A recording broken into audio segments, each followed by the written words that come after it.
Hello! It's time. Satisfactory 1.0 has released. Yay! How have I been preparing for today? Well, some people prepare for the release by reading as much as they can and watching as many videos as they can and checking out what other people are doing and pre-planning where they're going. And not me. Several months ago, maybe many months ago, I set Satisfactory aside because 1.0 was coming and I had just finished what I thought was appropriate content in early access. I'd gotten up to where I was starting to automate the final feed an infinite amount of things to the skyhook. I didn't feel the need to grind on that forever, so that's where I left it. I had a really good power plant going. I had everything automated.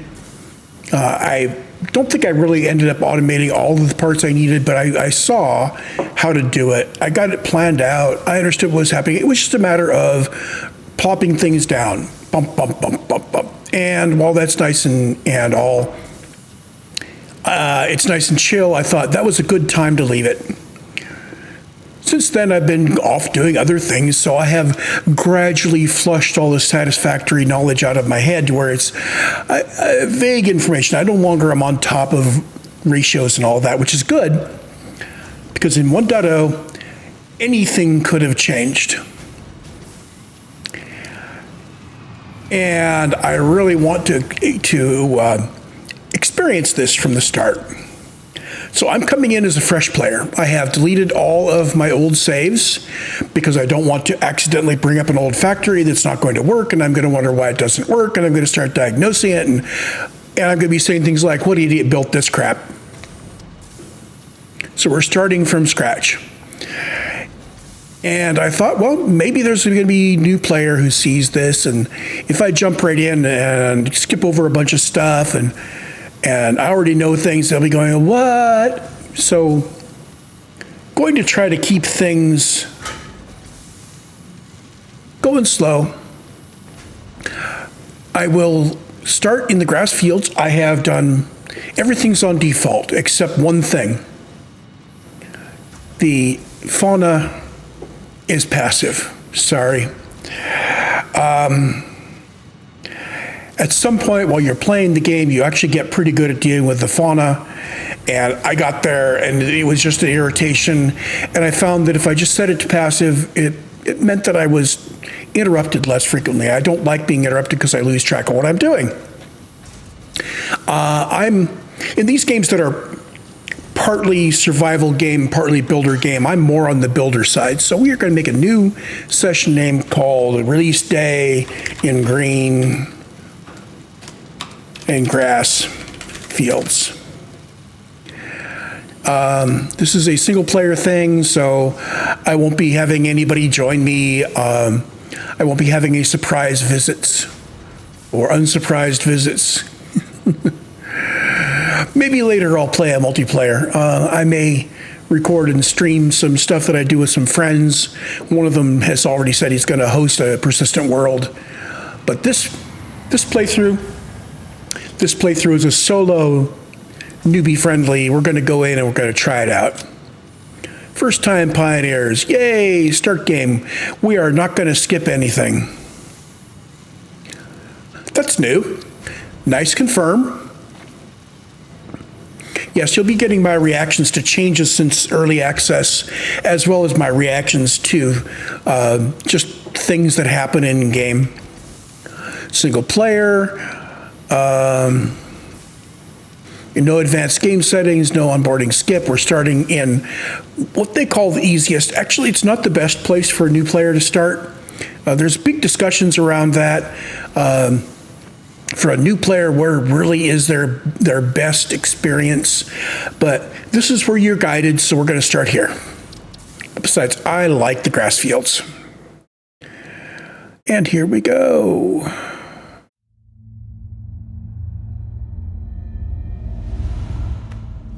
Separation from main transport complete. Group A delivered to Calistian region. All pioneers functional, initiating dispersion. Attention Pioneer, I am Ada, your personal instance of the artificial directory and assistant. Welcome to the Fixit Incorporated Save the Day program. A Fixit Pioneer has 3 core assignments. Construct. All pioneers must follow Fixit guidelines and instructions when constructing any building. Automate. Every pioneer is responsible for setting up and managing efficient pipelines, outposts, and power infrastructure. Explore and exploit. Fixit selected planets are rich with resources suitable for direct use or further investigation. Stay within your designated. And that is why the world is counting on pioneers like you. Fixit. Short-term solutions to long-term problems. What was that? Initiating planetfall. Atmospheric entry in 3, 2, 1. Beginning aero assist. Drag within acceptable parameters.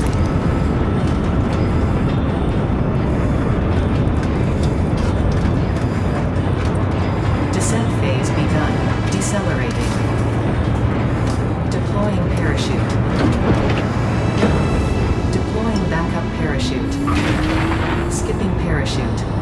Landing phase begun. Activating retropropulsion.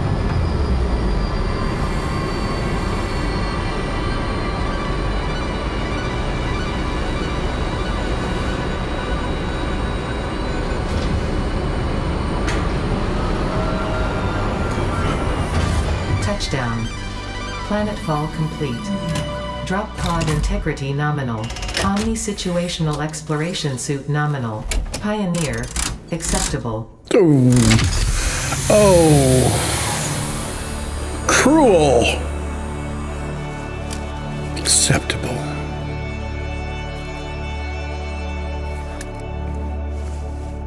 Congratulations. You are the 3rd in your region to survive planetfall. Welcome to Massage 2, AB-B, in the binary system of Akicha.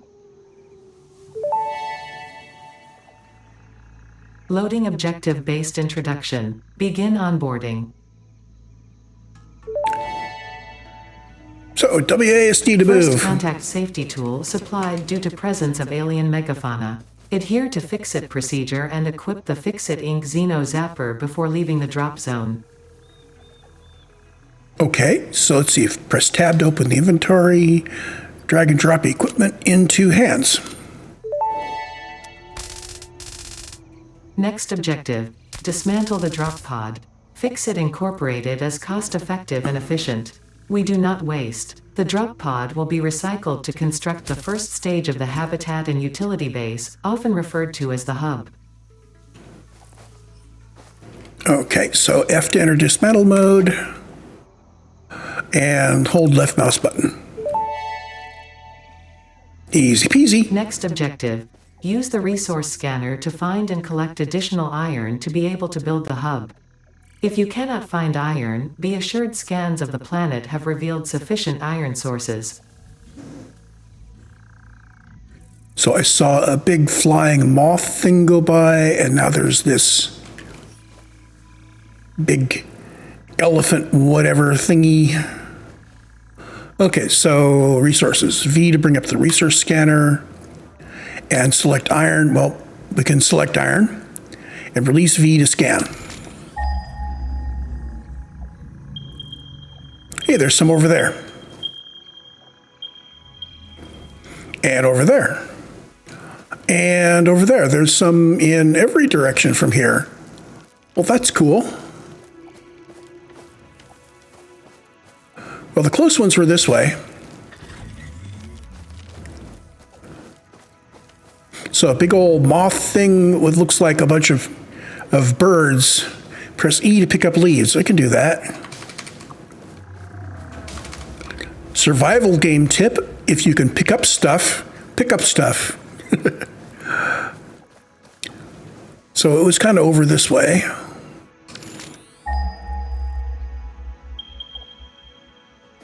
That away. Okay. Little bird.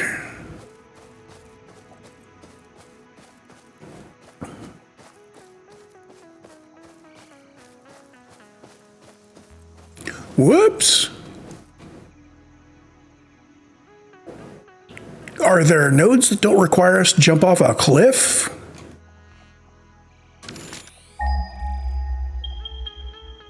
So we got some that are over there and some that are over there. So we got some at the base of that cliff there. I saw some over on that mesa. And there's some, I think I'm going to go for those.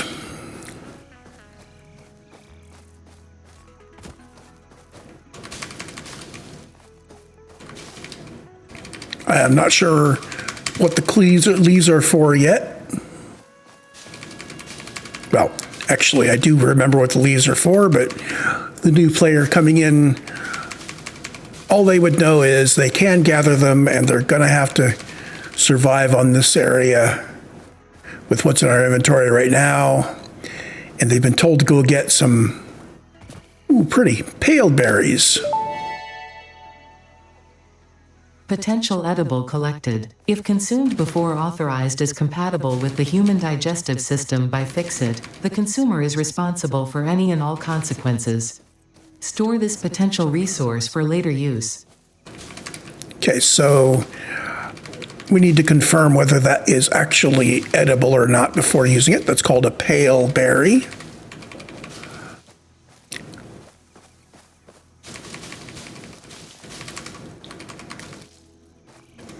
And my choice of nodes right now is pretty arbitrary.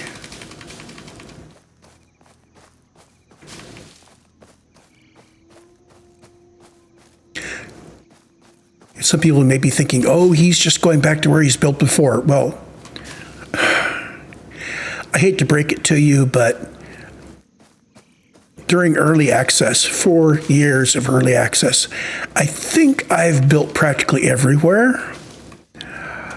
And since this is 1.0, I'm assuming anything could have changed. So any conclusions I might have about the suitability of certain starting locations might be very wrong.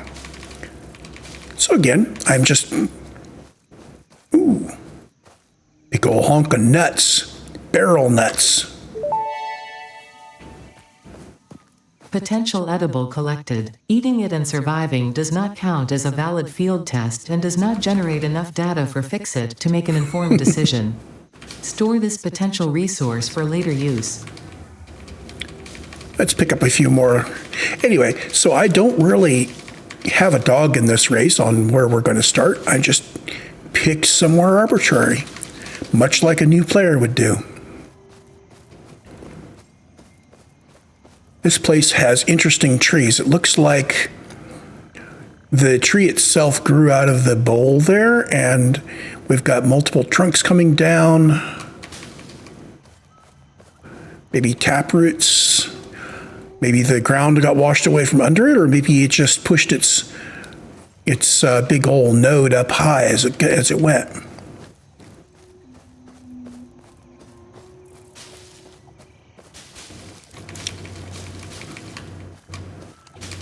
Ooh, aren't you a pretty little thing?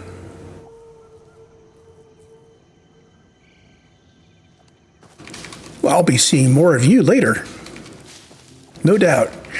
I'm going to leave the animals alone for now. I have them, as I said, set to passive. He looks friendly, though. He looks like he wouldn't be attacking me.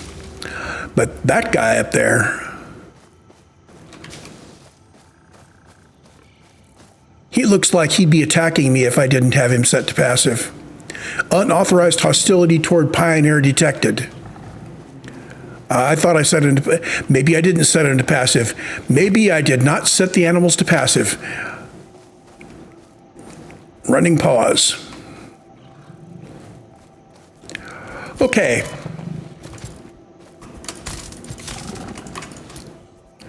I did not set the animals to passive. Okay.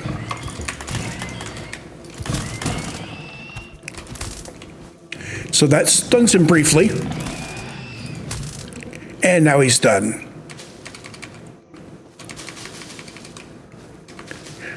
So they're not too hard to deal with. The trick that my fingers remembered was I was waiting for them to come to me and then jumping. So they passed under me and then zapping them as they went under me. I don't think I got the timing right, but I think that's probably a viable way to deal with them.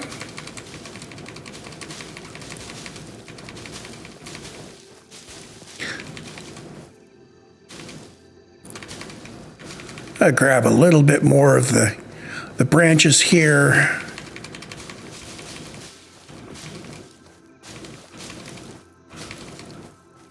Just so I can see what I'm doing in this area.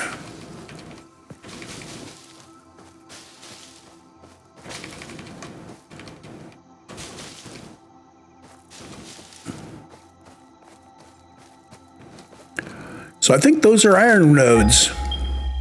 Yes, we have 2 iron nodes. It says iron ore impure. So we have 2 big ol' honkin' impure iron nodes. Let's start mining it. What do we have in our inventory? Next objective, use the build gun to construct the hub. Iron is a base component necessary for all near future progress, so ensure you build the hub close to iron sources. Fix-It does not pay by the kilometer. So the trick I'm using here is normally when you hold E to mine, but if while you're holding it, you hit tab, you will continue to mine. So I could just mine this, just like that. So you notice I hit tab while I held E, now my hand's off the keyboard, and I can look at this other stuff.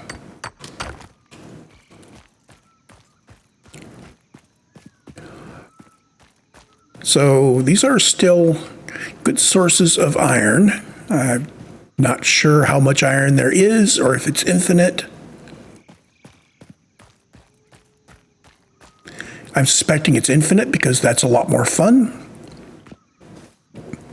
Press Q to hold, we need to build the hub.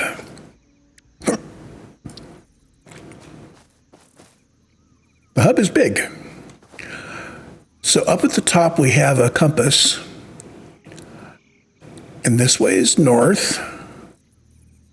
So those cliffs are to my south. We've got a cave back in there. And I think I'm just going to drop the hub here. We can rotate it, scroll up and scroll down.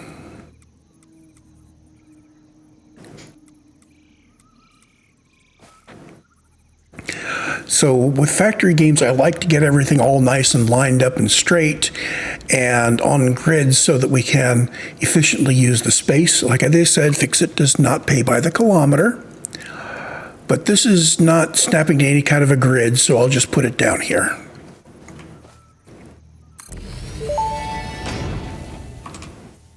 Hub foundation built. The hub terminal and crafting bench are only the humble beginnings of a successful Fix-It pioneer, but essential for the next steps of onboarding.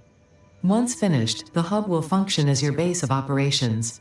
Next objective, complete Hub Upgrade 1. Hub Upgrade 1, okay. This is really just a framework. Hub upgrades and their costs can be found and activated in the hub terminal. And parts like iron rods can be crafted at the crafting bench. Okay.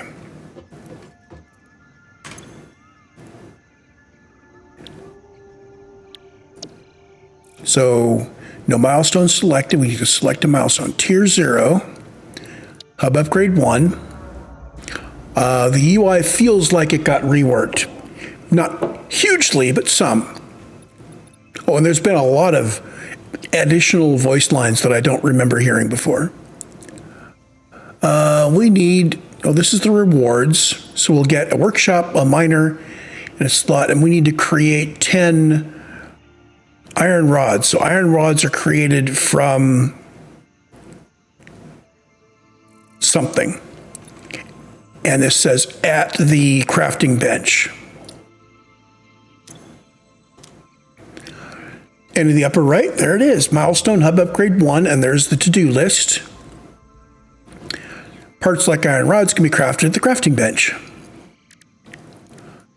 So iron rods, I can't afford it because it requires iron ingots. Well, iron ingots we can do.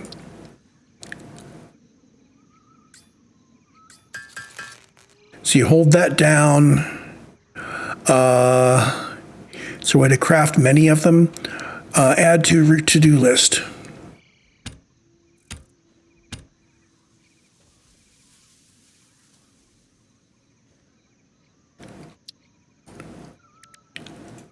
Okay, so we can add iron ingots to the to-do list if we want, but I don't think that crafts them.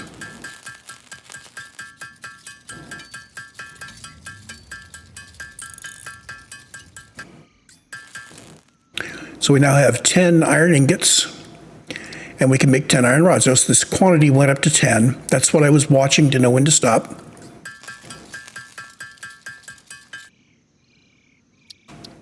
I don't know what else we use the ore for yet. So for now, I will just be crafting exactly what I need and continuing onward.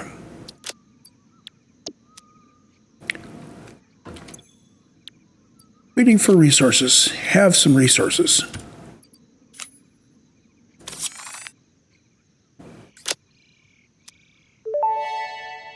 Yay, hub upgrade. Hub Upgrade 1, Storage and Frame, completed. Equipment like the portable miner can now be made in the workshop. Congratulations on completing your first milestone, the first of many providing access to new recipes and technologies for the Fix-It mission. Next objective, complete Hub Upgrade 2. Okay, so we now have a storage box where we can put stuff. Now, we were told to hold on to the pale berries and the nuts for future processing.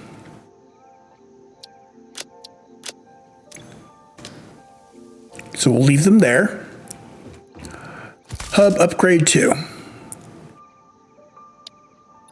So this is going to require 20 rods and 10 iron plates. Okay. And we're going to get all that stuff. So we'll have a smelter, power lines. We'll know how to do copper ingots. So we're apparently going to be scanning for copper, making copper ingots. We're going to be making wire and cable. Good. So he's waiting for 20 iron rods and 10 of those. Okay. And here's where I start to use the to-do list. So 20 iron rods. We're going to need 20 iron ingots.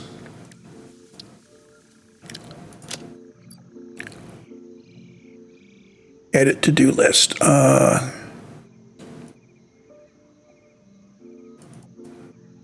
There's got to be a way to make that go faster. If I hold down shift, it goes by 10. So we need 20 iron ingots to make the rods. I also need to make 10 plates. So 10 plates is going to be 15 ingots. So edit the to-do list. We need to add 15 more ingots. 30. So 35 total. And we have enough ore to make 36. So we don't need to go back and do ore mining.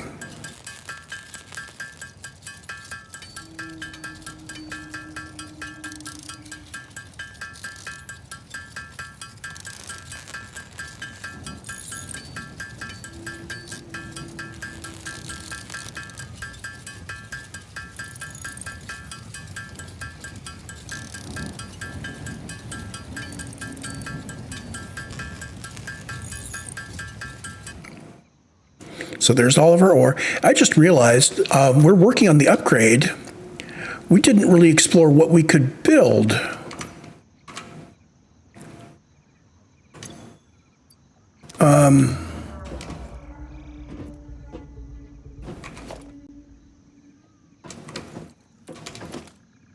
So I could build a workshop. Might be a good idea to explore what we can build before manually creating everything to upgrade the hub, because eventually, we'd be spending a lot of time hand building things that we could have built using stuff. So I want to build an equipment workshop. And to do that, I'm going to need 6 plates and 4 rods. Well, we've done a whole bunch of ingots. I think probably the only thing we could do with the ore is the ingots, so we'll just turn all of our ore into ingots from now on.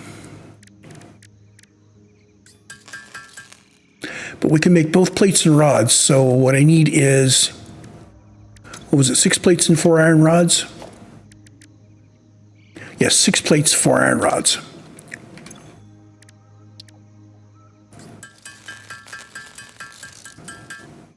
And each craft makes 2 plates.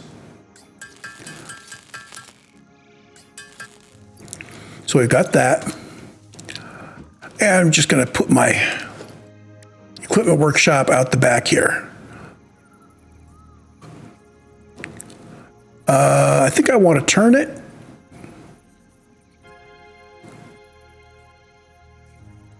Let's see, we can rotate the hologram with the mouse wheel. What I want to do is clip it, not clip it into, but attach it to the back here.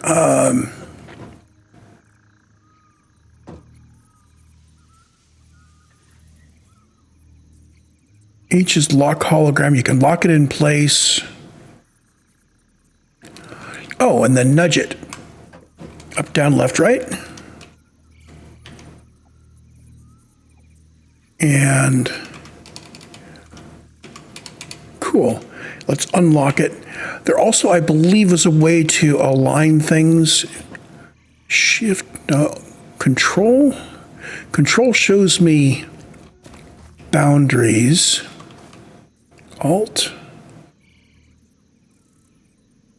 Okay, I'm not getting any border hints or clip hints or anything. So we'll just drop this out here. I will set it up manually be just outside of this object.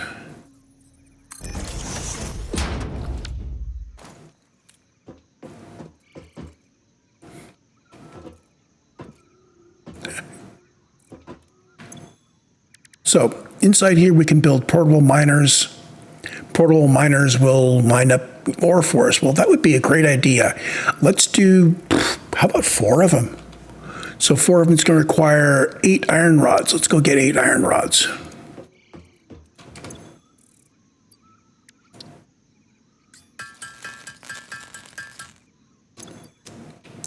It's okay if we made too many, we'll use them.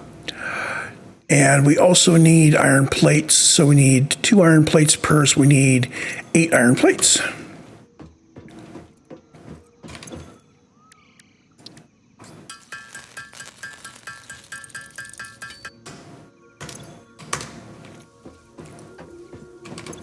And now we can build our 2 portable miners. Because I miscounted. Yeah, I thought this was 2 rods per, and it's really 4. But we now have 2 portable miners.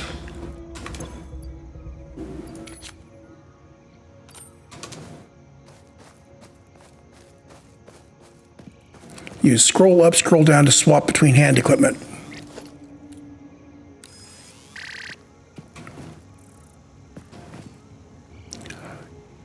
Yeah, I do remember that it's the big miners that we'll build later, the automated ones, you put 1 per node, but these guys, just place both of them like that. Ooh, improving our early access. It used to be when I placed a miner, I had to go back into my inventory and drag the next miner into my hands. And I heard a little bleep like we got a achievement. I was going to go back and erase the achievements. I forgot to do that, but apparently we've got new achievements. I am going to see if I can bring up Steam really quick. Oops. And see what's up. See if that actually got me a achievement. Yes, Rock and Stone. Place down a portable miner.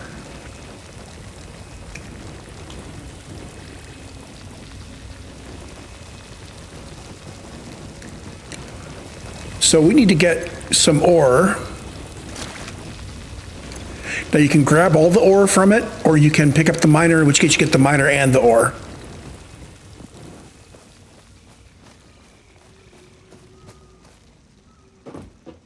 So at this tier, basically this is we get to build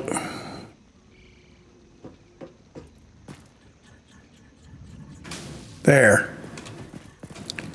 I don't feel the need to have leaves sticking up out of my workshop. So that's what we can build as portable miners. We have a Xeno Zapper. We don't need a second one. Besides, I don't think we know how to build the stuff that goes into the Xeno Zapper. And now I need to bring myself up to 20 rods and 10 sheets. Okay, let's start off with the ingots. Still holding. If I hit tab, it's not holding anymore. I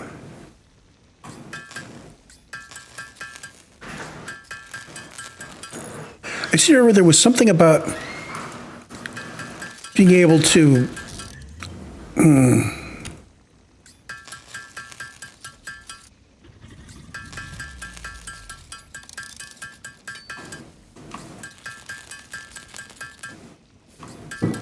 yeah, I guess we just got to stand here holding spacebar.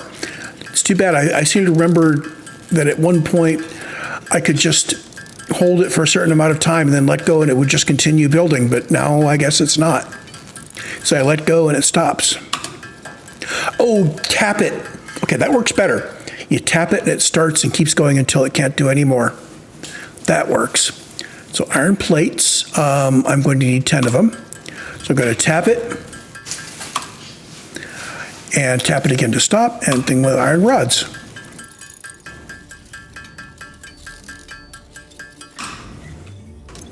I always overshoot on the rods. So we're all set up.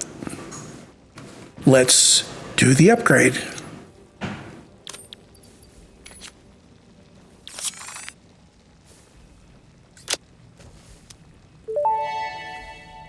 Hub upgrade 2 done. Hub upgrade 2, power and shell, completed.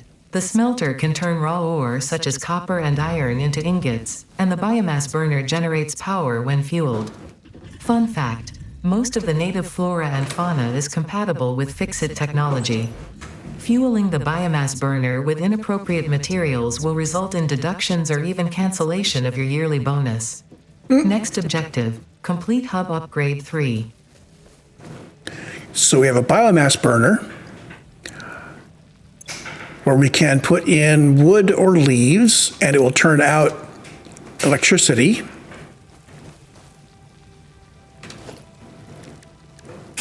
And we now can make smelters and power lines. Power lines require cable. Smelters require wire, copper wire, and rods. So it looks like we need copper.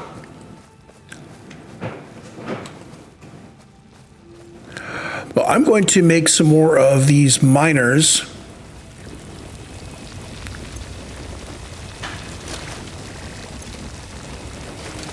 Although I think 2 miners on iron is going to give us more iron than we can deal with by hand.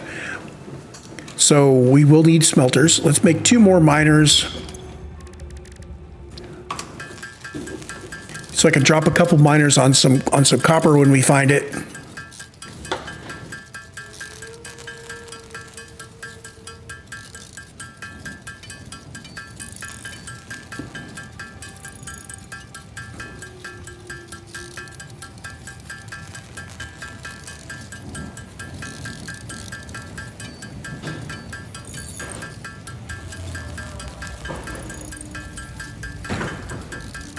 And I think while that is going, I'm going to go refill my coffee mug. I shall be right back.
Back with coffee.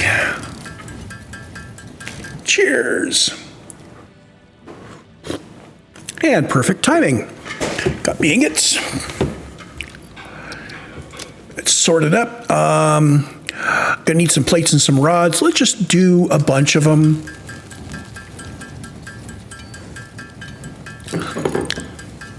Satisfactory can be a very chill game.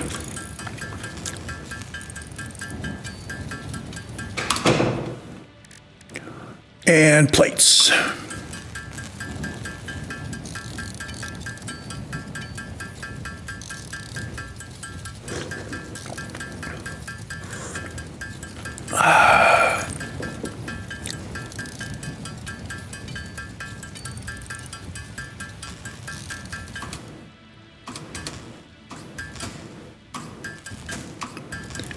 There we go. 50 of each. So we have iron being produced for us, which we can deal with here. We're going to want to automate all of this stuff eventually, but we can't do that yet.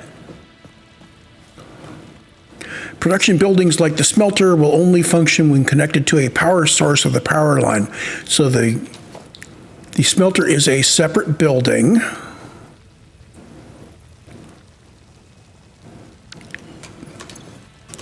And I would need to put him somewhere and then connect a power line from the biomass burner to the smelter.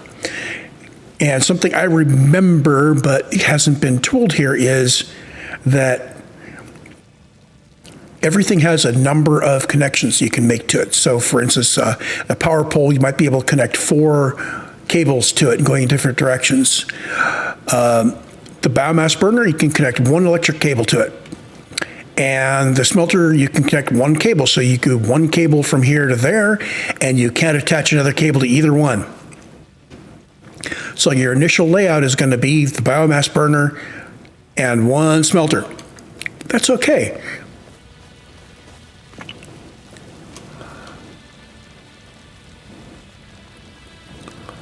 And there's our copper ore. Where are you? Closest copper is that way. Second closest is that way, and there's some way out there.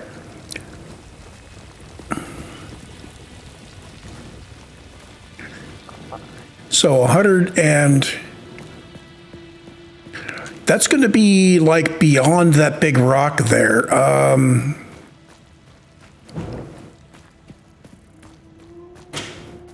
Okay, so this starting area looks like it's pretty much the same as far as the initial copper and iron goes.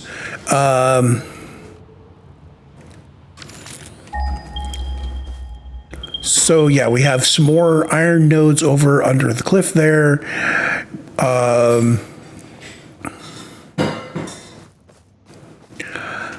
I best build the miners for the copper before I go there. So the miners, 2 miners, and I need to build them in the workshop.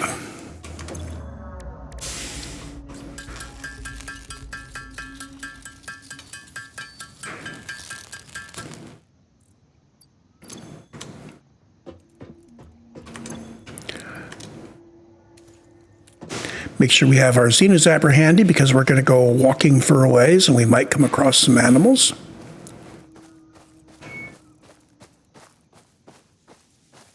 Oh, check it out.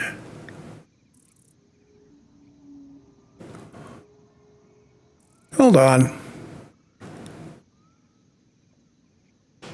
Okay, for the moment I thought that the sun and that planet were moving in different... Planet stopped moving. So it proceeded to a given point and stopped. This is a weird planet.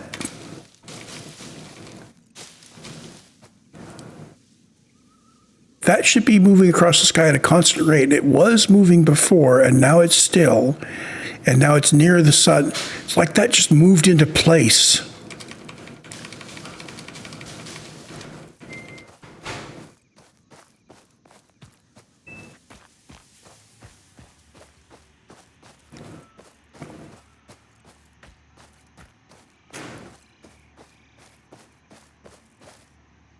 Still scanning for the copper, which I thought was over on the other side of, yeah, there it is. We will keep going toward the close copper, which is like here.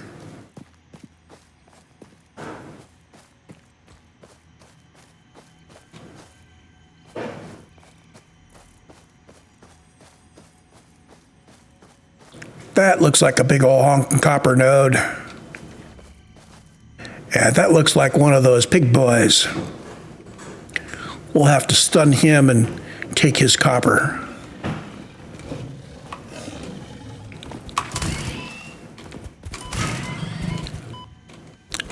Oh, he got a good chunk out of me, didn't he?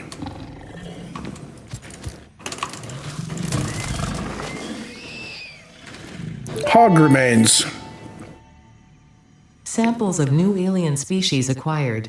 Notable features are blunt teeth, suggesting it is herbivorous, and a thickly plated skull and spine, suggesting it is proficient at inflicting and receiving blunt force trauma. Preserve the remains for later study. Preserve the remains for later study. Okay. Another thing to dump in my chest. We're going to clear out some of this brush here. Now, my little heart thingy in the lower left kind of is creeping downward. I think the food is going to help with that, but I won't know, and they've told me to not use it until they've checked it out, so yeah.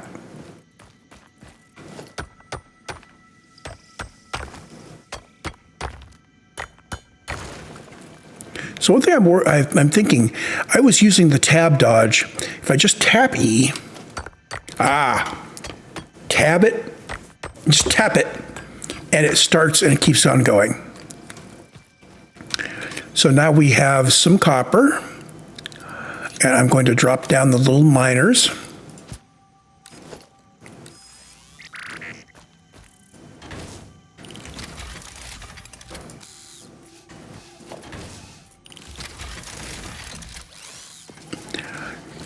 I think what I'm going to do is let them mine for a moment while I get some more leaves and shrubbery and brush.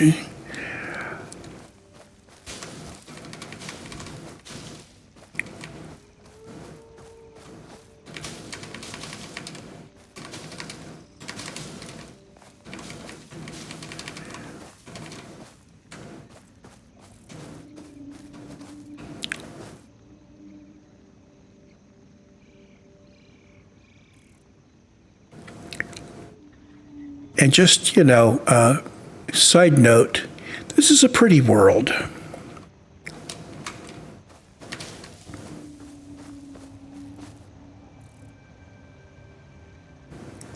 Or I assume we can take falling damage.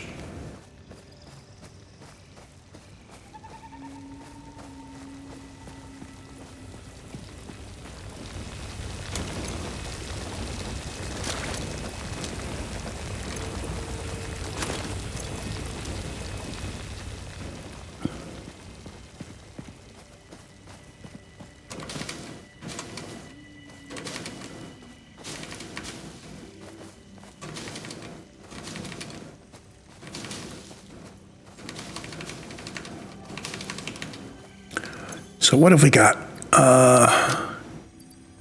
I've got 120 copper ore. That's enough to do something with, I think. So let's head back to base. It's kind of a long way over here for the copper. Sure would be nice if we had some chutes or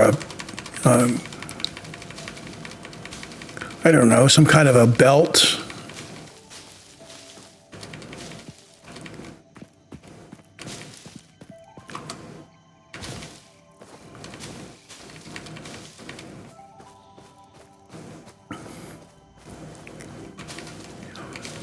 Oh well, these survival crafting games always give you some way to move goods. Narrator note, yes they do.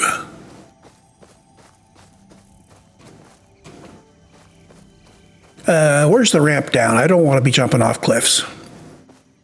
We have a health bar. So I'm assuming that we don't just, get to jump down like we're in Portal or something.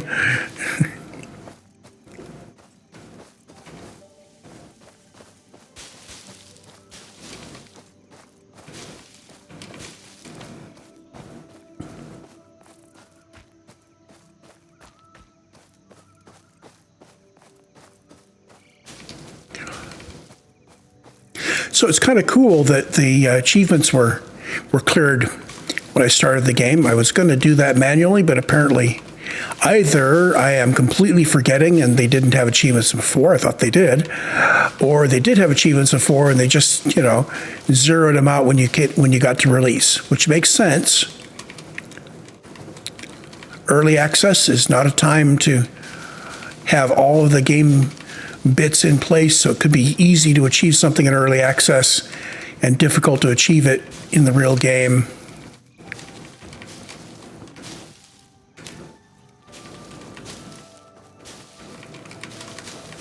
I should have thought, though, to go snapshot my Steam information about the game before the release. Could have done that last night. Find out, did I have any achievements? Which ones did I have?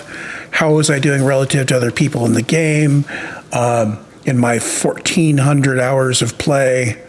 I have 1,400 hours in this game according to Steam. I did play a little bit with Epic, but not a fan of Epic in general, so I shifted over to the Steam release very, very solidly.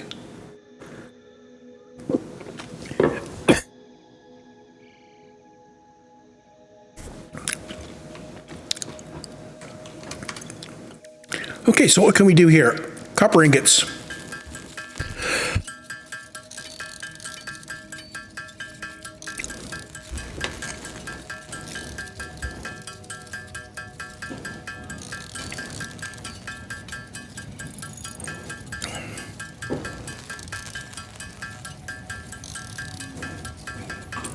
You know what?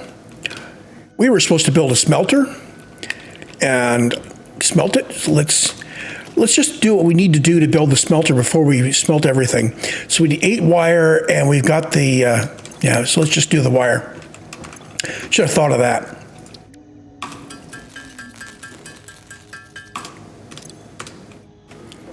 Oh, and we're gonna need some for the cable.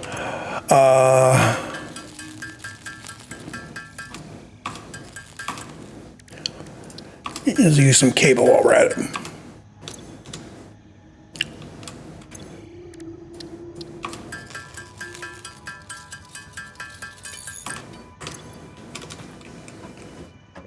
Okay, so we've got some resources here.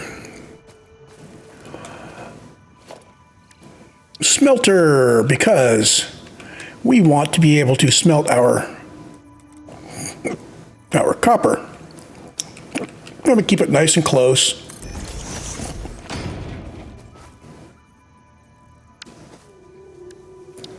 And now power line, I want to go from you to you.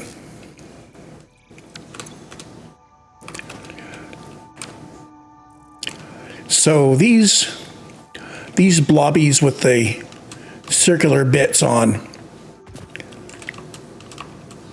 that's our power connections.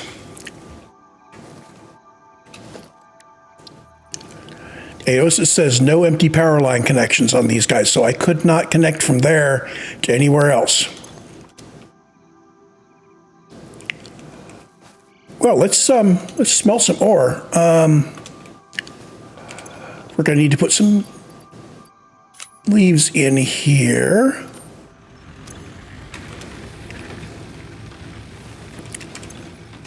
Let's do our copper first.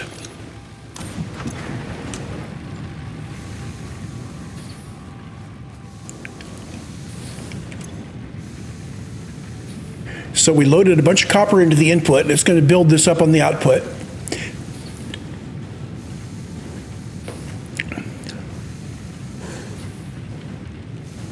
I don't know whether this is faster or slower than doing it by hand, but the point is, you could have this going, and you could go do something else by hand.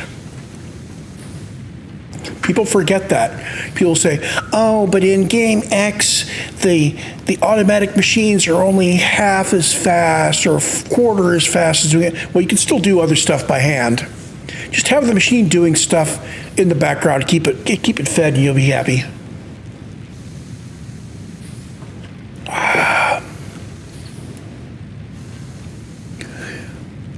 So has anything changed here? We can select the recipe. This tells us how long it takes and what it costs and what it makes. And in production, we've got input available in the machine. We've got outputs in the machine ready to go out. We have a couple of panels down here that are still locked up. Apparently there are settings we can copy and paste. Right now, the only setting I know is what ingot we've got. And we can turn the power off so it goes on standby, so it's not consuming any electricity.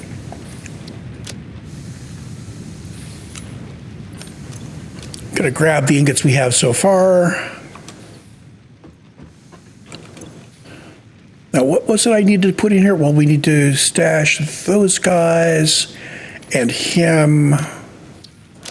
I'm going to stash most of our that stuff. That I don't know what to do with yet.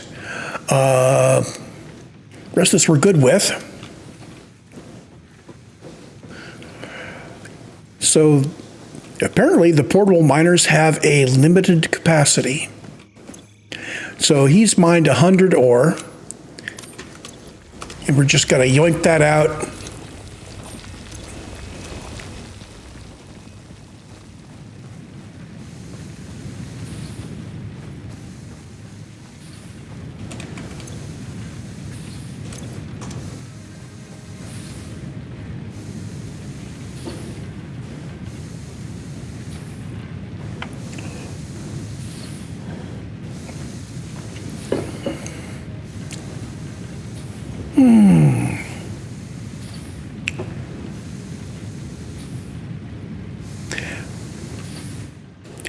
Have I mentioned that Satisfactory can be a very chill game? I like it. Just relax. Go out and harvest a few things. Make a few things.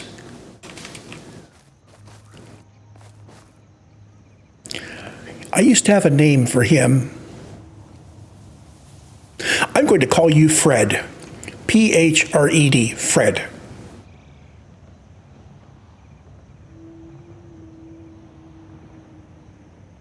Fred and his little Fredlings.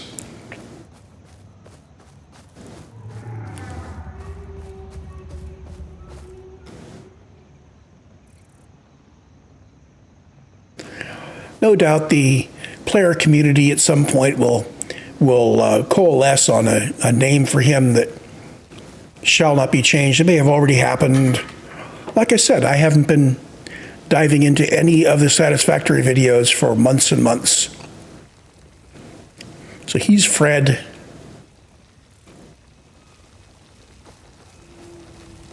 There are some things that have been given names forever.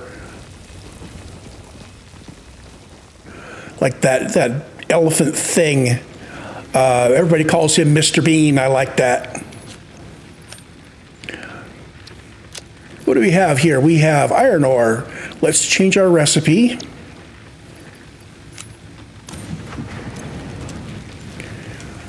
Let's check our burner. Oh, doing fine. So we've only done like a little over 60 leaves out of the 500 we dropped them. So, oh, new. Yay! Ha! Supported fuel types and their burn rate. So we can burn wood, 12 per minute. We could burn mycelia. Haven't got any of that yet. And we could burn leaves at 80 per minute.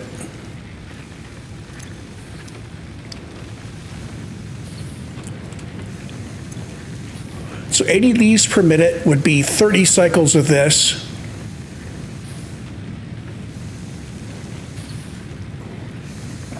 Gee, just under 3 leaves plus an iron ore makes an ingot.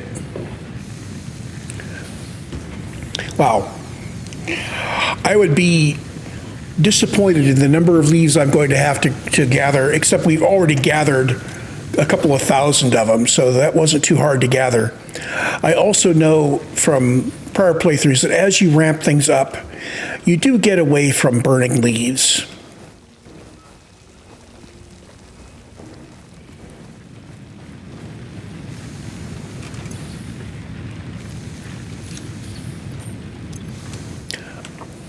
I think before we finish Hub Upgrade 3, I want to go grab another load of the copper.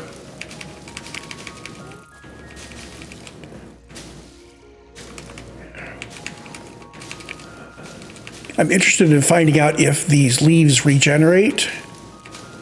If they do, good. If they don't, then that's going to be a pressure for us to advance up the upgrade list until we have some other form of... Ooh. Rock. Limestone. Let's grab the limestone. I don't know what it's good for yet, but I personally know what it's good for. And, you know, we're kind of jumping the gun on it, but yeah, why not? Limestone. More limestone.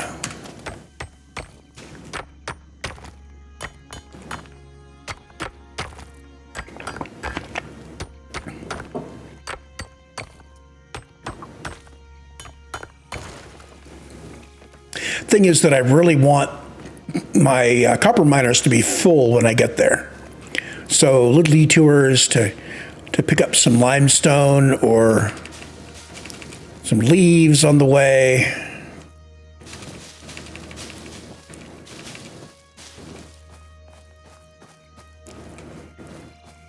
Now, anybody that's ever played any computer game ever will look at that and say, that's got to be poison gas.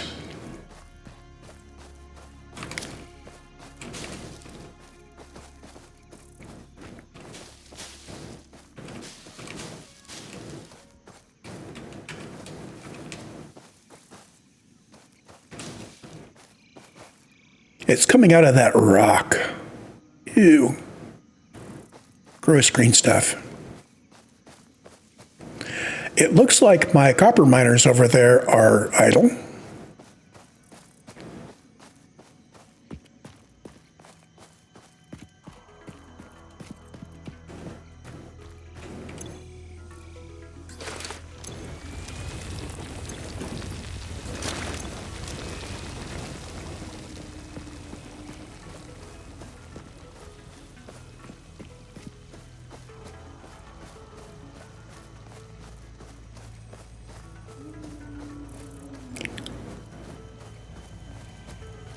Seems like Fred's coming around fairly often. I wonder if his pathing was changed for release to make him a more frequent visitor.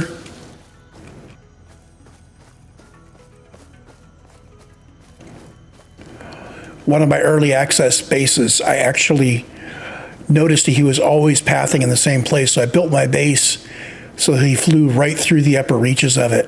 It was really cool. You could even hop on his back. Just, you know, be ready for a long fall at some point.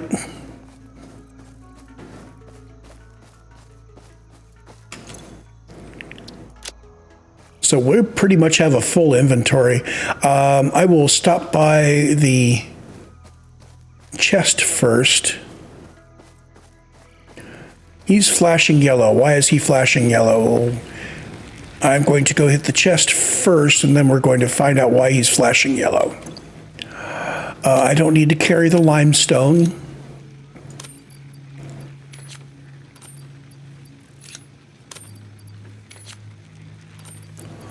Anything else I want to drop? I think we're good. We hit the sort, and it stacks things up.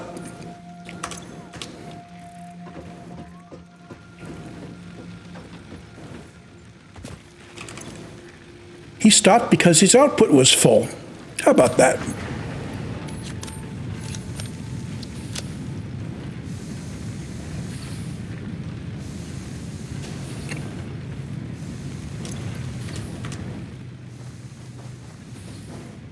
So for the upgrade 3, I noticed that my little thingy on the upper right was gone.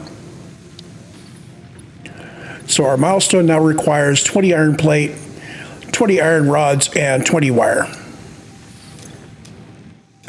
Let's see what we can do here. Iron plate, we have 46.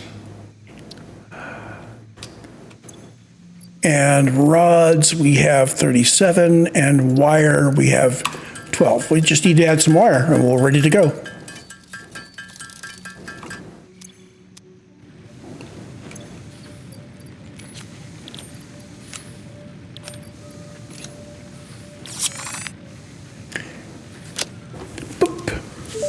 Hub upgrade 3, all done.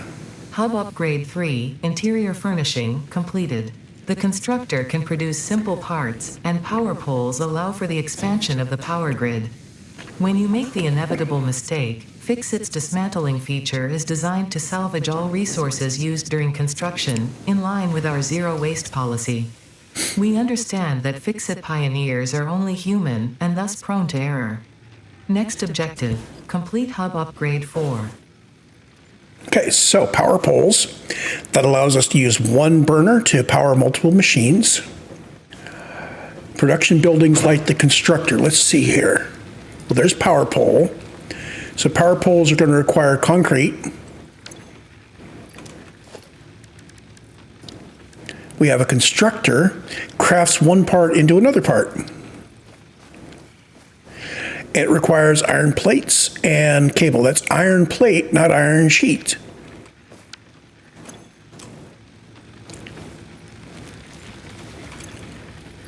And you stopped because you are out of ore.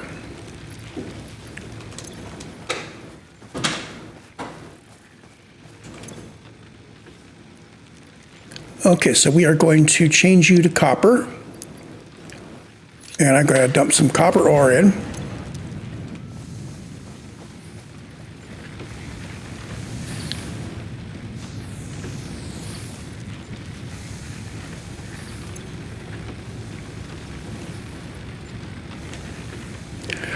Now, looking at the graph, we can see that this guy can produce 20 megawatts, and we are consuming 4.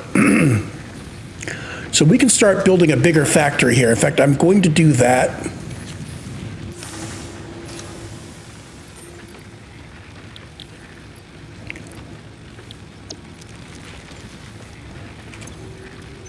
Let's put him on.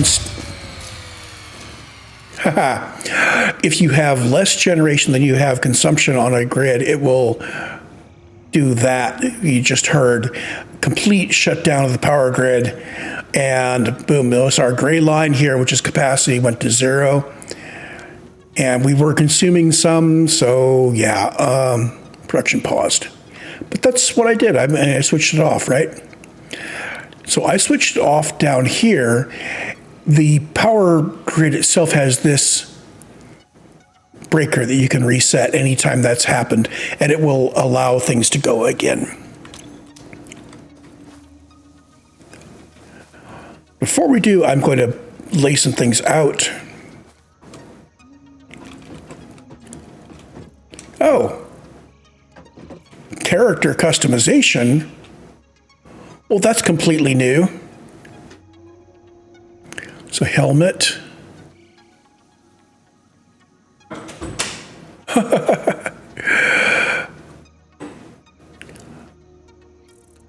Golden Fix-It helmet reserved for gold standard pioneers. Thank you for supporting Satisfactory during early access. I got a gold helmet. I'm going to wear it.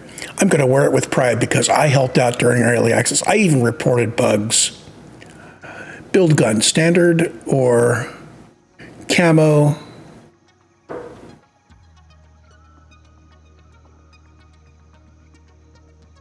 Alternative.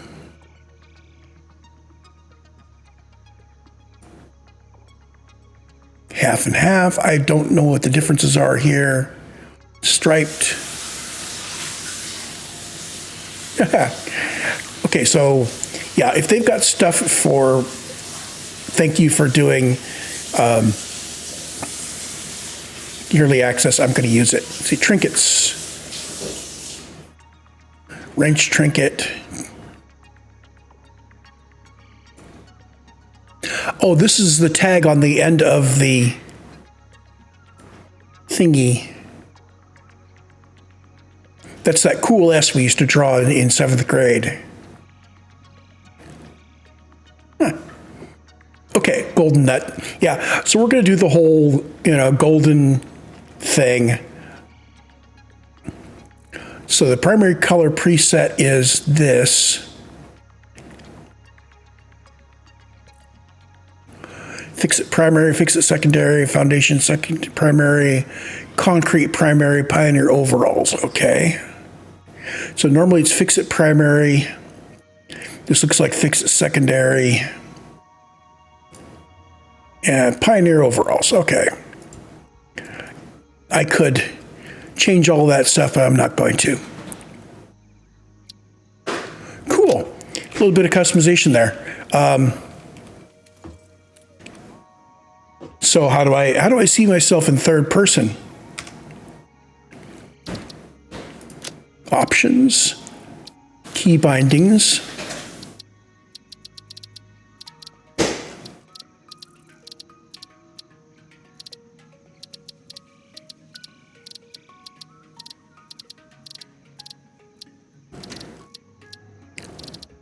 Trains, vehicles. Expand, minimize presentation.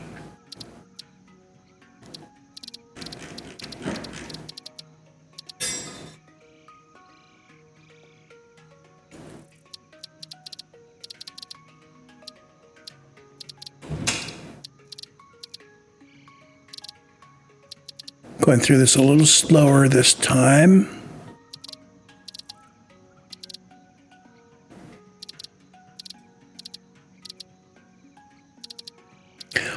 I remember when they added the nudge stuff. So important, especially when you start getting blueprints where you want to place the blueprint and you can't really see all of the right stuff because as you move around to be in the right place, it's hard to get the blueprint. So you put it roughly the right place, and then you can move up or down, left and right, and see the things you want to line up, and then just nudge the hologram into place. Left control is snap to guidelines. That's what I was trying to do earlier. Apparently, there are no guidelines yet. So scroll up and scroll down are on my mouse wheel. Okay, build mode, toggle HUD.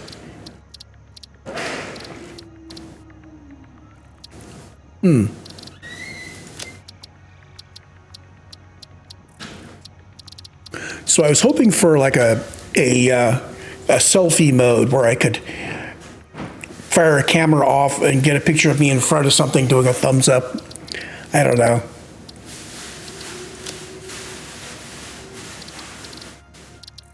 Maybe it's there, I don't know about it. Didn't see anything in the key bindings, don't see anything in the controls.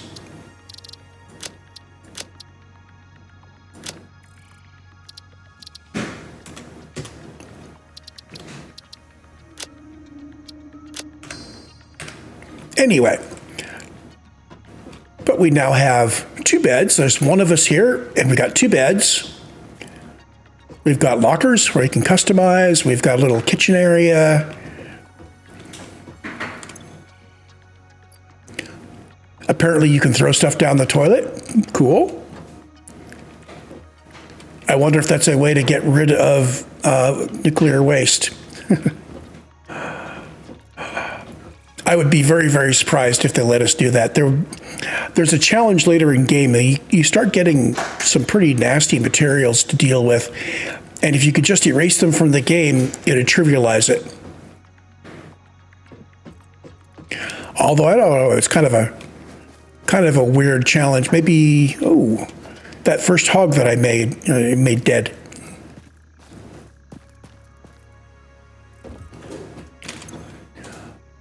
His hog remains go in there. Anything else you want to leave behind? No? Okay. So I have multiple things that I want to smelt, and then I have some things that I want to make. So what I'm going to do is I am going to put down 2 smelters, and that I'm going to put down a couple of construction machines so I can have things being built. So 2 smelters and 2 constructors. What do I need to build for those? Long term, we're going to need a lot more than that. We need, okay, we got the wire and the iron rods. We need more cables and more reinforced iron plate. One way of adjusting the to-do list, I can go over here, I could say, add to to-do list, reinforced iron plate. We're going to need to make 4 of them.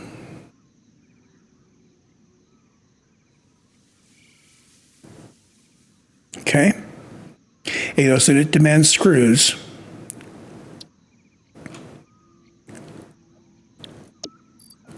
I like how it fuzzes up everything else so you know which window is active. Cable, we need to build 10 more cable.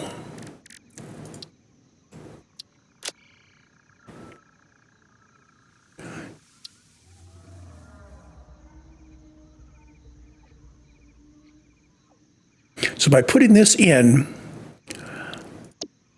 okay, by putting these guys in here, then I know what materials I need down here. So I know I need to make 10 more cable and a whole bunch more wire, 18 of 36. That's another 18 wire. Try to do this from the complicated stuff down.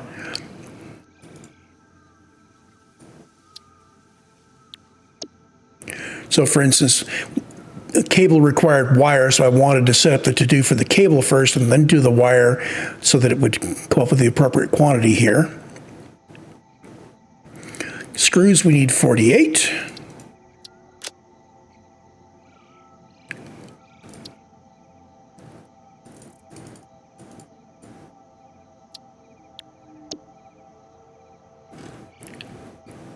And this says that we have enough copper ingots, iron plates, and iron rods to meet our needs.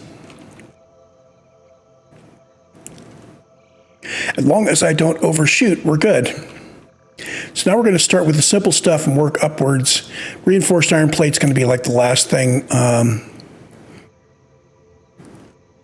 Let's start by making the screws. Screws will require the rods. We have enough rods.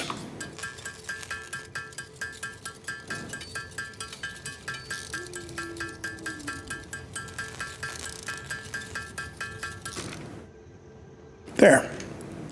Wire, oh, we need to make wire before cable.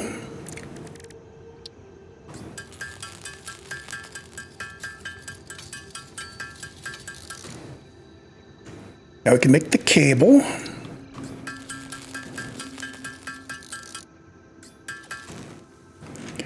And now the reinforced iron plate.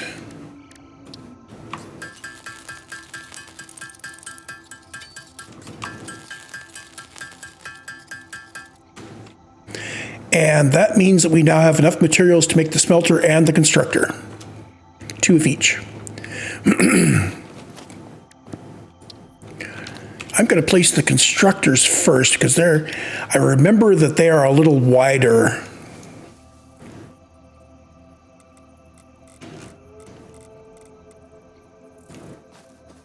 Let's see, let's put one of them here. Yeah, I held down control there and it placed it next to it nicely, all nice and aligned. And now we need to build the smelter. Okay, so the alignment has changed. It's not just a line now, it's actually showing me a dashed line going from the guy that's outputting it to the guy that's inputting it. And I can just move this right up so he's as close as possible. And maybe someday we'll be able to join that together with a belt.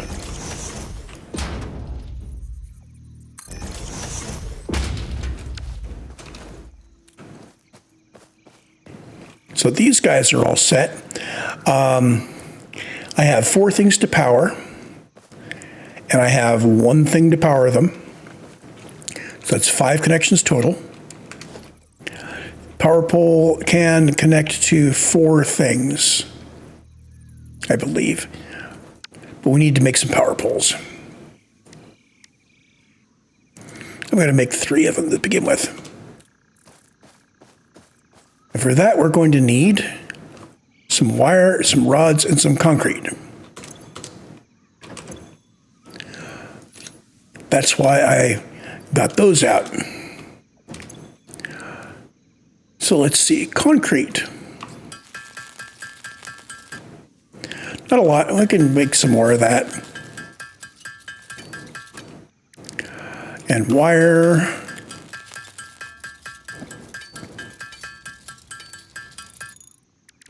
And iron rods.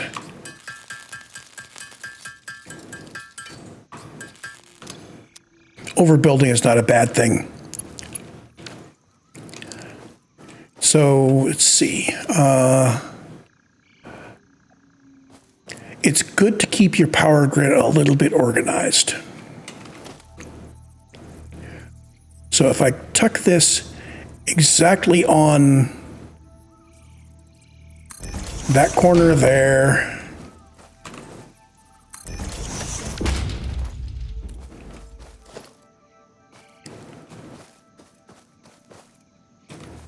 and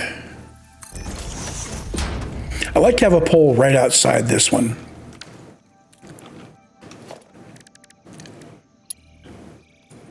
And I'm going to need a whole bunch of cable for power lines. The connection from that guy to that guy isn't going to work out really well.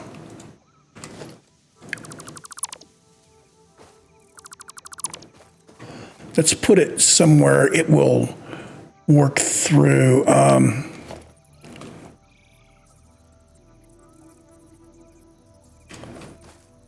How about here? I'm looking for locations where it kind of clips into place, which means it's sharing a grid with the other ones. And now we need some cable.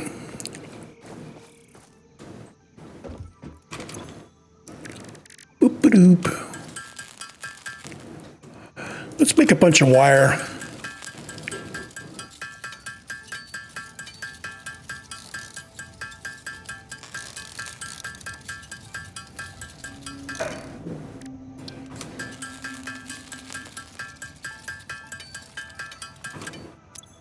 There we go.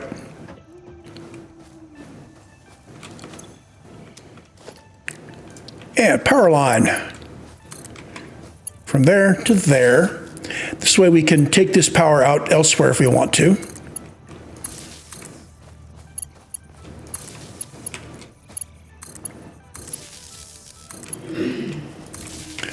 So these power poles can connect to 4 things, which means if we have a grid, we can connect 2 to the grid, 2 grid connections plus 2 machine connections. Kind of wimpy power poles, but it's what you start with. So it's okay that it's wimpy. Got that all set up. This guy is going to be doing iron ingots. This guy will be doing copper ingots. I want you initially to be making me a whole bunch of wire. And we're going to be alternating you between plates and rods. And of course, we'll use these machines to make other things too. Let's start you off with plate. Now, I'm going to leave machines off until I need them to save power.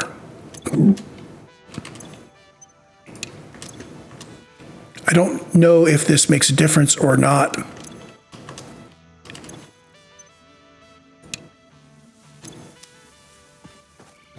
It's worth checking, but the way to check it is we try it first. So let's fill him up to 500 leaves. Now, these leaves are burning whether you're using the power or not. So we want to make use of our machines. So iron ore goes in here.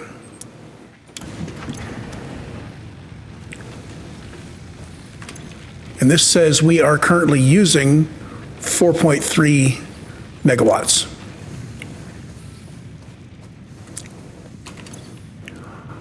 Now, if I turn it on,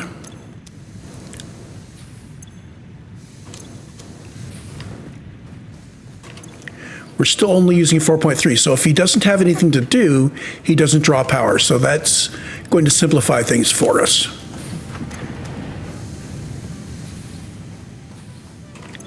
It means I can turn these guys on and leave them on, and they'll draw power when I put materials in. Currently sitting with 8.2 megawatts being consumed. Max consumption is 16, so we could go up to 16 if everybody was in use. And our maximum production capacity is 20. So it's this blue is how much we might use if everybody cranks up, and this is how much we could handle. So as long as blue is under gray, we don't need to think. If blue goes over gray, we need to think about how much of our factory is actually going to be active at any one time. That may become important later.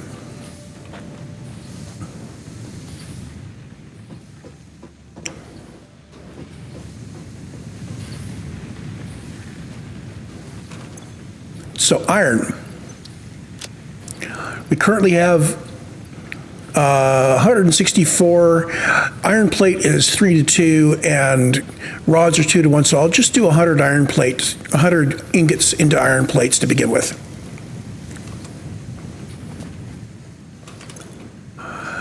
We have nothing to do with copper except wire, so we can toss all of our copper ingots in. We don't have many of them.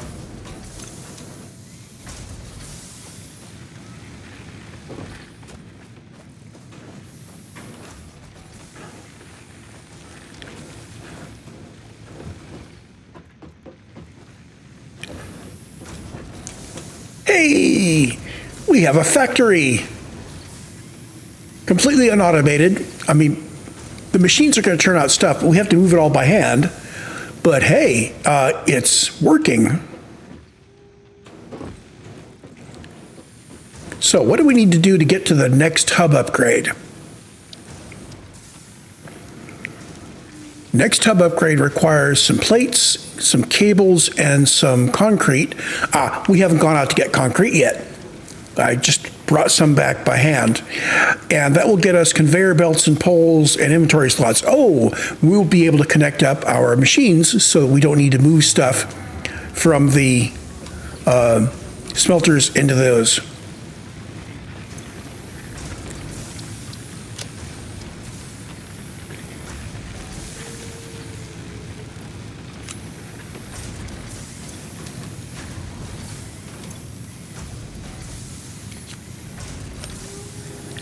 I'm going to need to get some rods real quick, so let's shift recipes.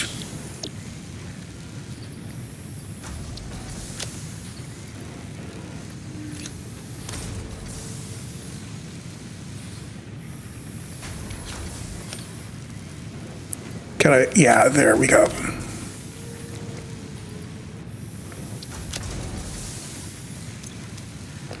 So I need to make a couple of miners for limestone. I'm going to do 3 miners on the limestone.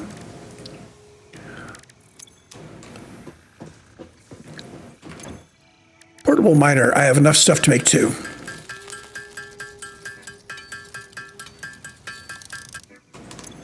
Need more rods.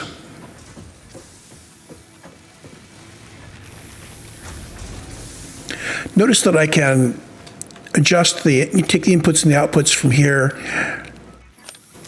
Anywhere I can touch the machine, I don't need to go to the inputs and outputs to do it.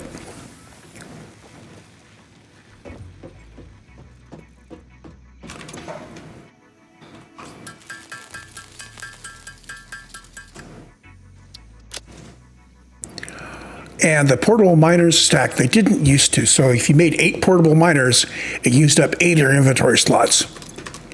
So we're going to go out and get some stuff. Let's make sure everybody is full. I think, I don't have any iron ore left. So I've smelted all of my iron ore.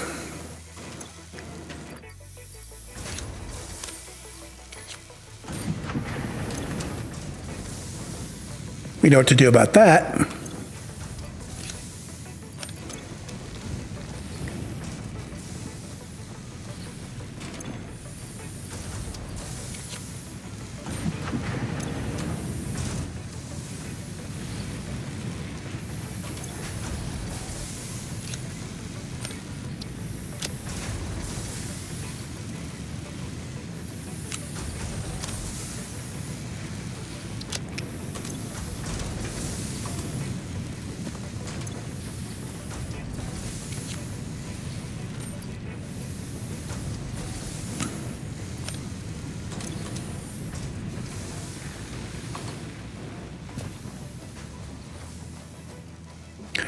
So envision this. You're mining up a bunch of iron ore. You route it to the smelters that can smelt it as fast as you bring it out. Oh, let's just verify limestone. There's one that's close and a couple that are farther away. Okay. So you get the iron coming in, you smelt it, and you have one machine making plates and one machine making rods, and then you have another machine making screws. And over on the other side, you have your copper mine. Oops.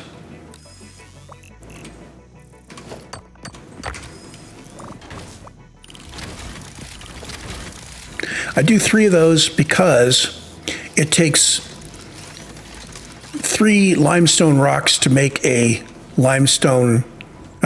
concrete.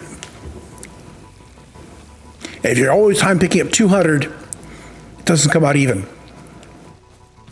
Now, it probably won't be coming out even anyway, but yeah. Should I go get some more copper ore? Yeah, let's go get some copper ore and come back. Give everybody time to wrestle up some resources and finish baking some things.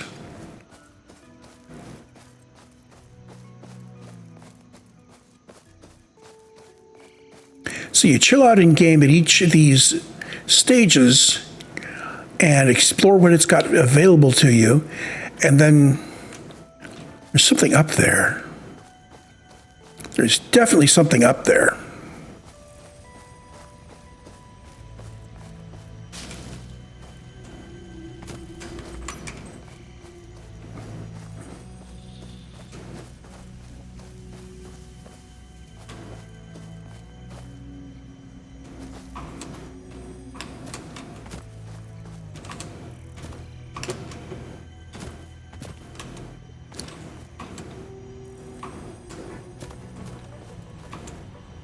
I don't know if I'm being invited up or being taunted, but so far, it's not that hard of a climb. I'm not all that good at platformers, and this is easy for me.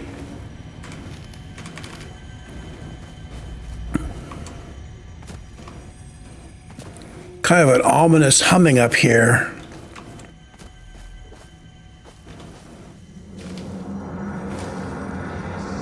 Your waves lap at our shores. When will you land?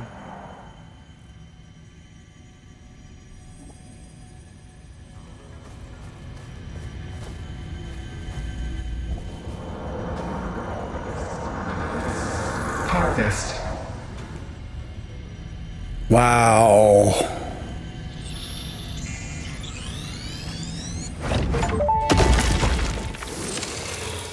The astrobiologist Dr. D.M. Mercer was the first to recognize the presence and probable nature of these alien artifacts. These chain-melted state spheres are named in his honor. Each sphere emits a unique signal and will require study to determine local application, store it for later use. So during early access, there were objects called Mercer spheres, and the text on them was just work in progress. I get to find out what Mercer spheres are for. Yay! And no doubt, 5 minutes of searching on YouTube would turn up all sorts of people that have already worked it out. That's no fun.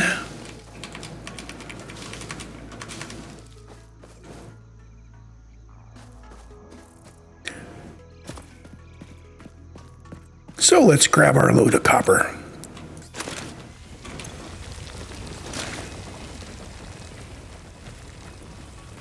The other work in progress item that was always a mystery was the Summers loop, which is like a big purple rock carved in the shape of that fancy S that we all used to draw back when we were kids.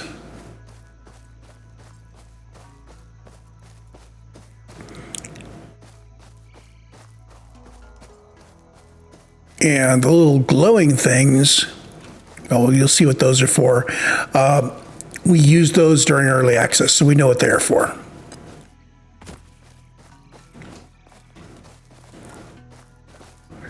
What's that yellow rock?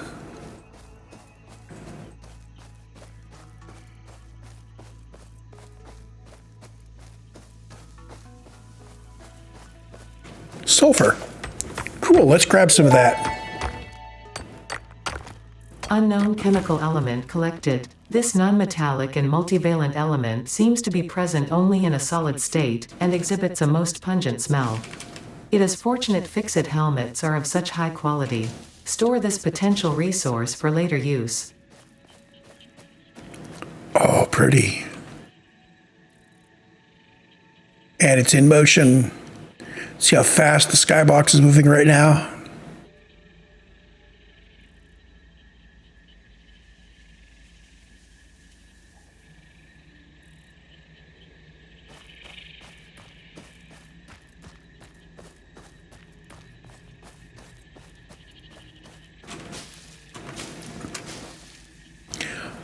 And there was an alert up in the upper left warning me that a autosave was coming.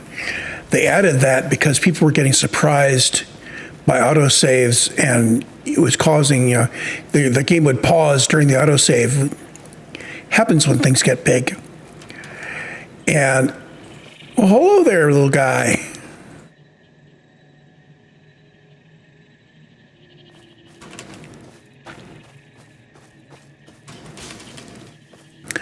So they put in that warning there so you'd see that, and maybe if you were in combat, you could back off a bit. Anyway, prepare yourself for the interaction. So Hub Upgrade 4 is going to require that stuff. Work our way up from here. So we've got iron ingots.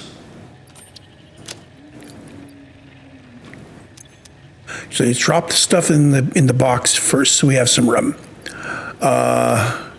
Nuts, Mercer Sphere, sulfur. We're going to want the rock.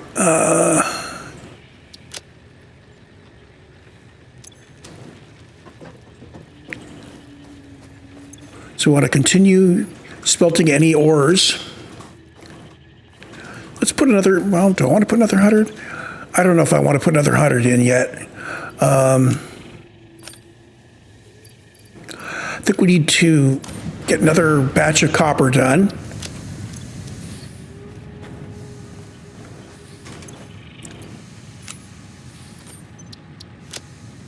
So we've got some iron rods. I could use some more iron plates.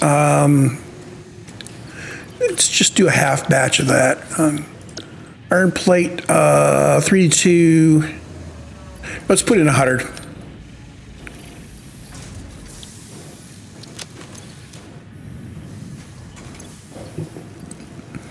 Let's see, wire. We now have 300 wire.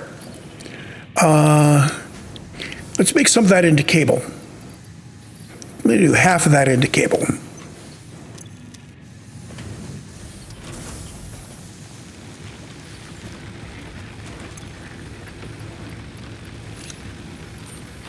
There we go. So 500 at 80 per minute. I remember there was a calculator here.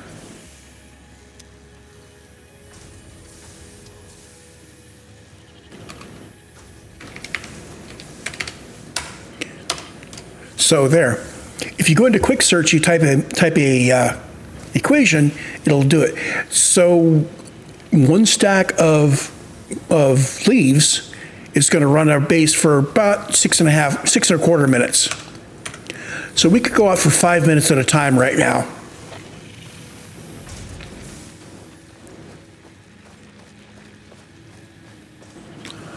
We need 70, oh, we need 75 plate. I should be making plate like crazy right now. Oh. We're going to need 75 of it, so I'll just keep him full. We're going to need 20 cable, which we've got going.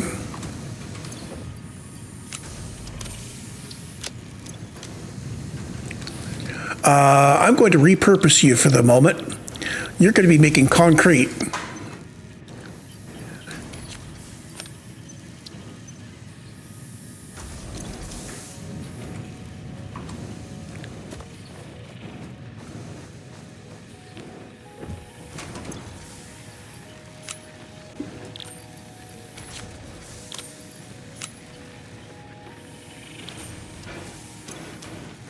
So I could build another constructor, and it would exactly chew up all of my power. That's a bad idea, because even momentary fluctuations in anything could then cause you to go over power budget. I am going to have you deal with that ore.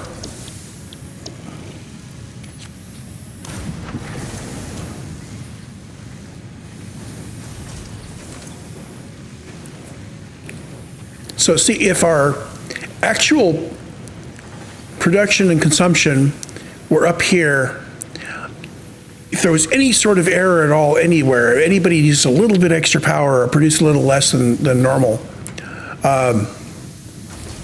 why is he yellow? He's yellow because we're here. Done. I have no more copper ore. Hey, nothing says I have to keep these all in order, not until I put belts in.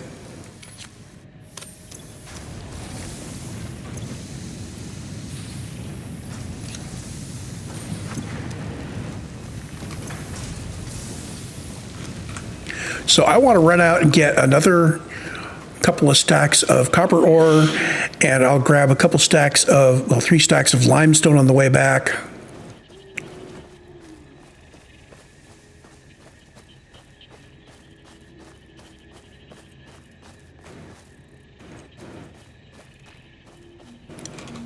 Surely I have an auto run somewhere. Do I have to hold down the button to run? Options, key bindings.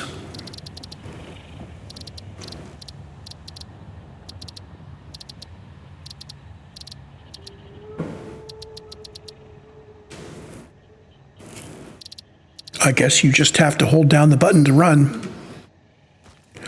See, I've got a thumb button on my mouse that I normally map to the auto run.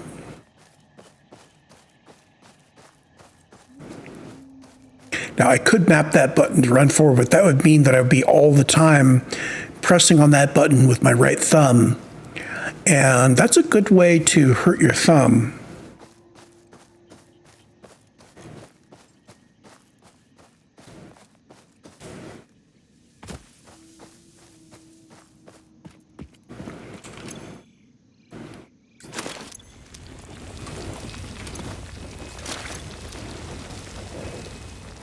Beep-a-deep.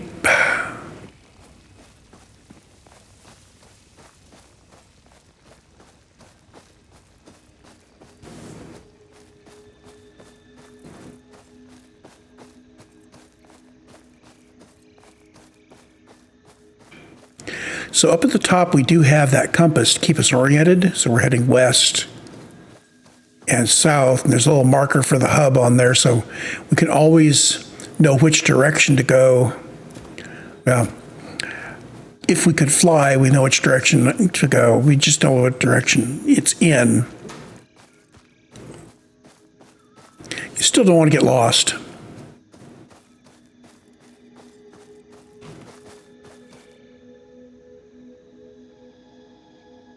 I kind of wonder about the astrodynamics of Acucha.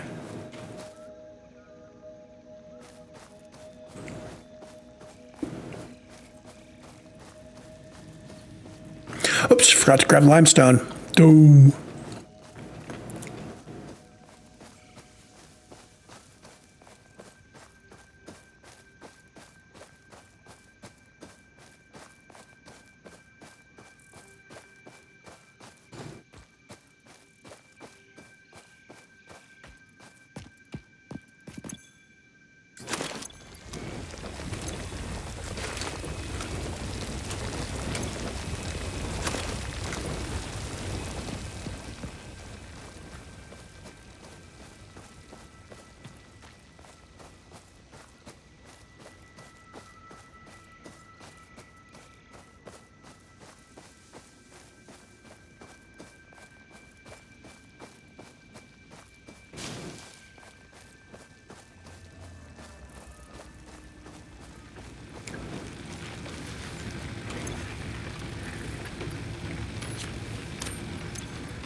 Okay, smelter jobs. You are complete, and I'm going to toss in another 100 ore. And you are complete, and I'm going to shift you over and take care of the next 100 of the copper ore.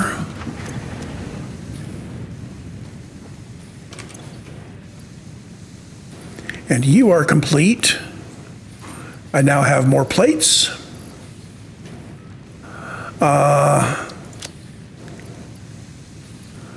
Got plates and rods. Let's do something else here.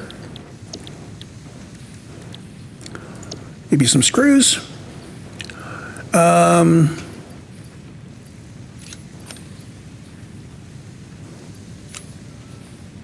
why not?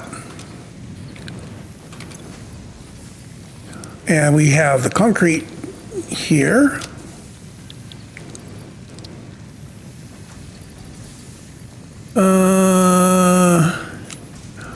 I could load you up and just keep you doing concrete for a while. Concrete eventually will be important as we start paving the world. Well, sections of it. I don't want to put a big plate over everything, but wherever I want to put a production center, I will want to have a foundation set up to keep everything nice and on grid. It makes it so you can keep a little bit more compact. So give you some of this and some of that and some of the other, and there's Hub Upgrade 4. Hub Upgrade 4, landing platform and utilities completed. Conveyor belts connect the output of one building to the input of another and transport resources. Due to past incidents, I have been asked to issue a clarification. Portable miners, obviously, do not have a connection for conveyor belts. There is nothing to suggest, visually or functionally, that they can be connected to portable miners. If this is something you struggle with, do not worry. Fixit has alternative uses for all their pioneers. Next objective, complete Hub Upgrade 5.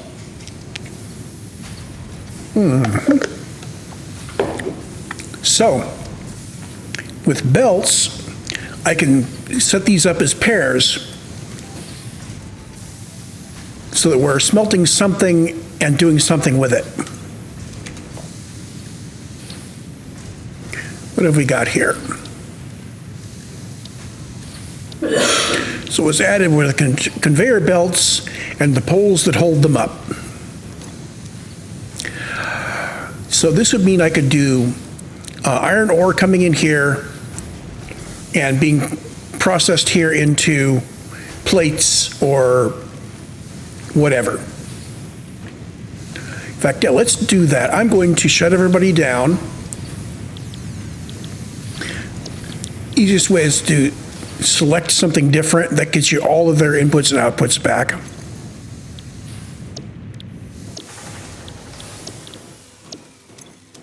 Now I want one of these guys on copper and one on iron. That's great.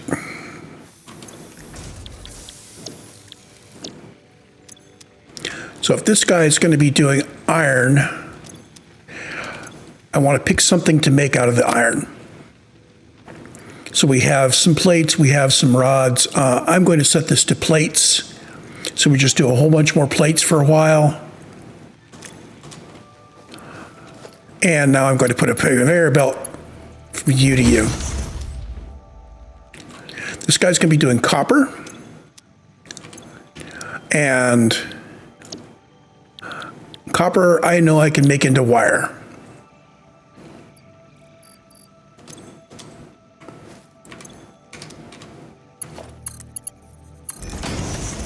Now, the thing is, I have a ton of copper ore. So I don't actually need to smelt any more copper for a while. So I can have both these guys doing iron.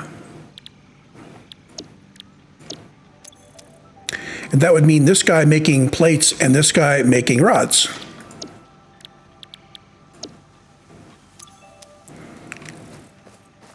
And the question is, what am I going to do for wire? Well, I've been nattering on about not wanting to overload my outputs. I think what I'm going to do is I'm going to add the 5th machine now, and I'm going to have it doing copper-ish stuff.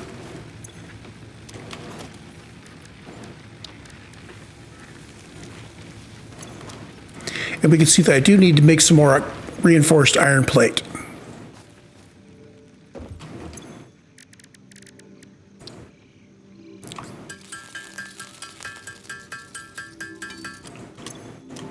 There we go.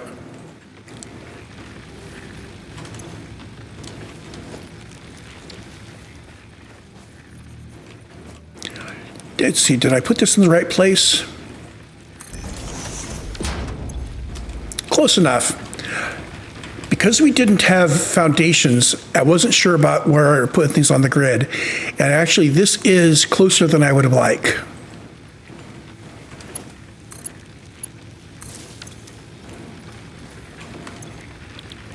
And you are going to be making wire until I have dealt with all this copper ingot.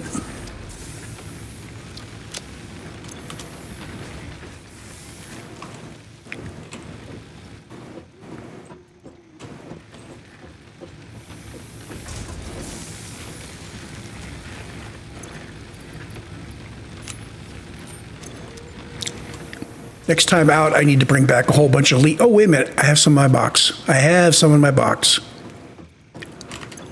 Always visit the box. So what do I want to leave in the box from my hand? Really nothing. I'll do the wood.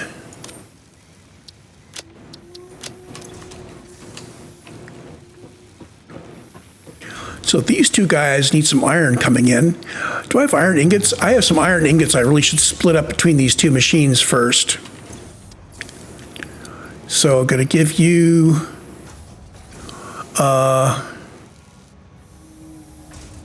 one ingot to one rod, and that's going to be 3 to 2 on the other one.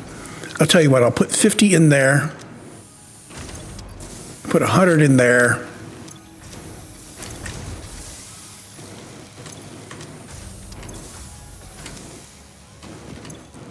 So this guy only uses 15 ingots per minute.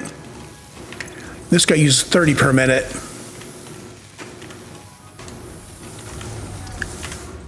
Come on. This is going to turn out 30.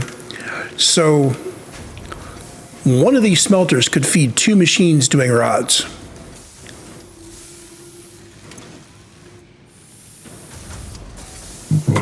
We have some copper ore. We'll deal with that manually. Let's go fill up our smelters.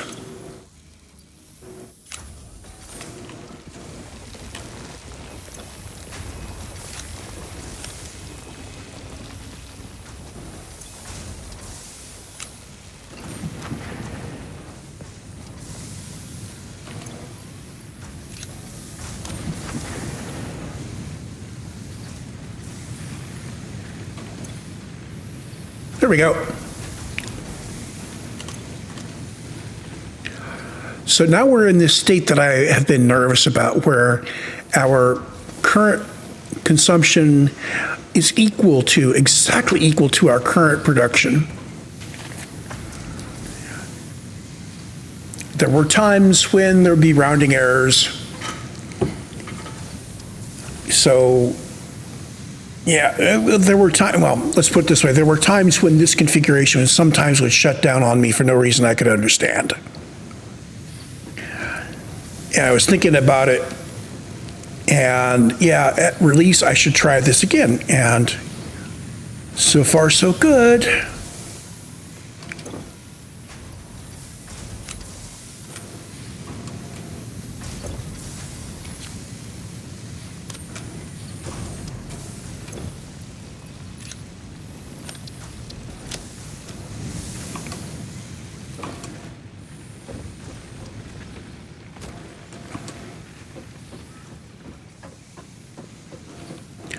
Let's take care of some of this stuff by hand. I have some copper ingots to smelt.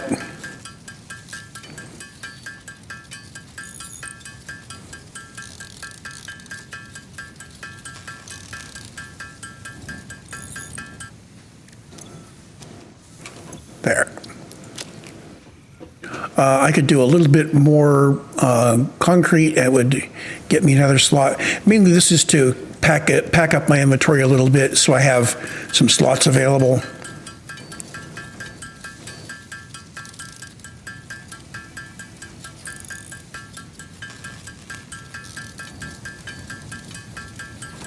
That should be enough.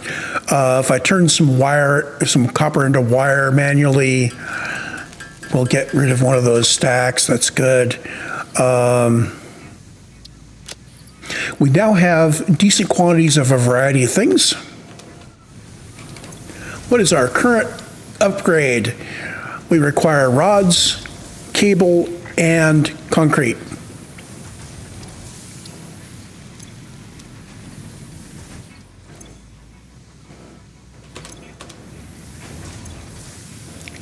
I have enough rods.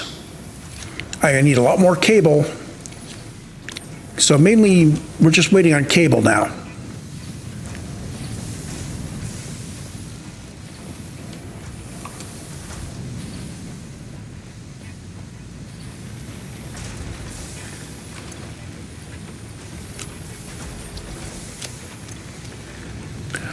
So with all 5 machines running, building basic stuff, I think I need to just make the cable by hand.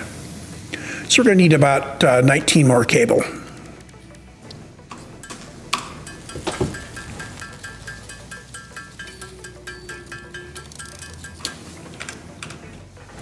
Fortunately, it's really fast.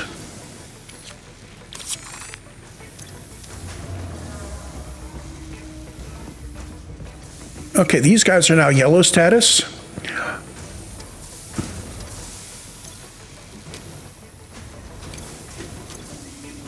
Means that they have need of some attention. I'm going to grab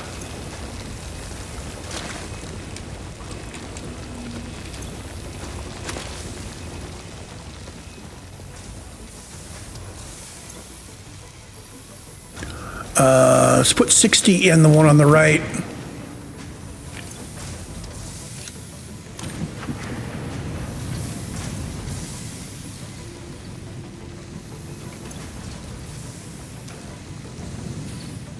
So each of these machines has a certain capacity in their input section and output section. Once we've filled up all of that, this machine will go idle because you can only run at half speed. Once we have filled up all the buffers here.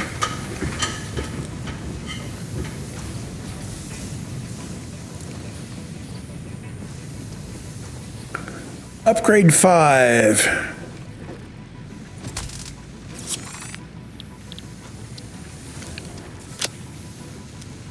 Yay! Tutorial complete. 5, power expansion completed. The miner, unlike portable miners, can be connected to conveyor belts and requires power to function. Caution: as you expand, the energy demand of your production may exceed the capacity of your power grid.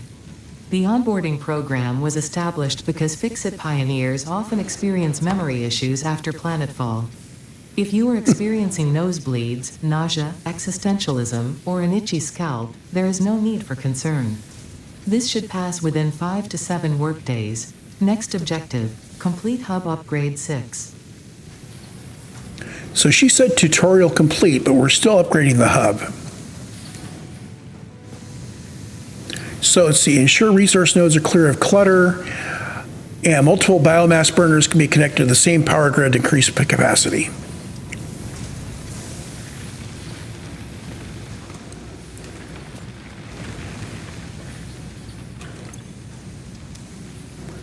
What did we open up here?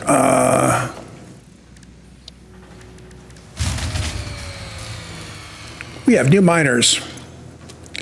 And that crash was us losing power. Probably because we ran out of leaves. Yeah.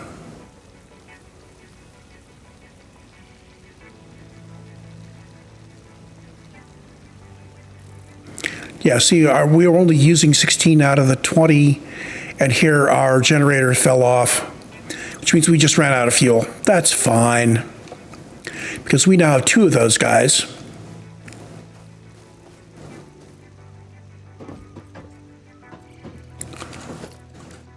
And while everything's shut down, let's see, constructor, smelter, and we now have miners. Miners take a modest amount of resources, including one of the old miners. Organization, we now have storage containers. So I could route the output of a constructor into a storage container. 24 slots. It could do 24 stacks of stuff. And you can bring it in with the conveyor belt and out with the conveyor belt. That's great. Not going to use it quite yet.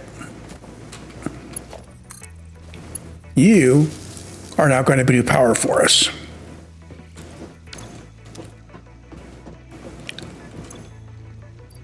I want to get 2 stacks of this to refill us.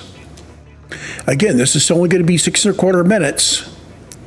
So I think these still chew through their fuel at constant rate, even though I'm not using all of it.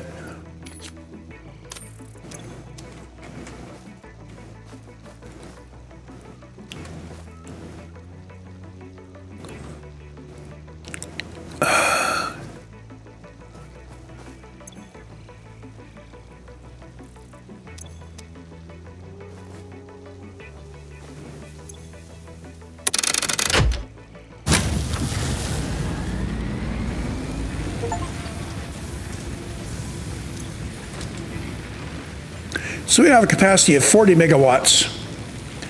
And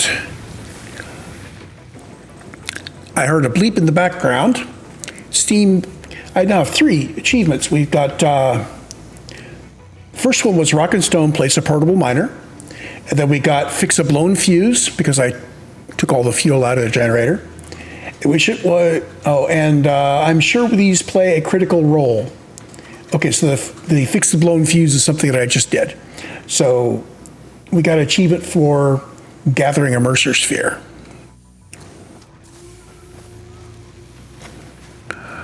So I want to do some mining.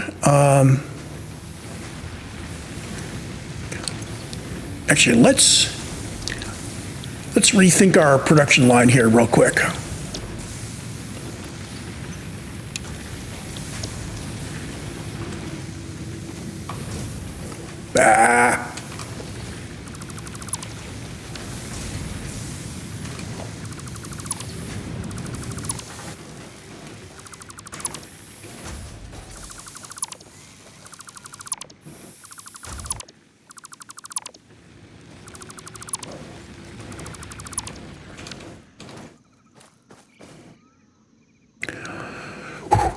Shut everything down.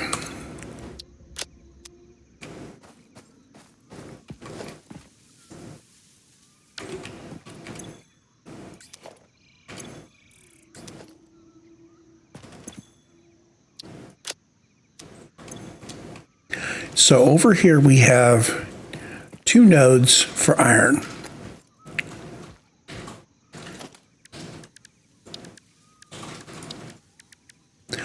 This miner is 5 megawatts.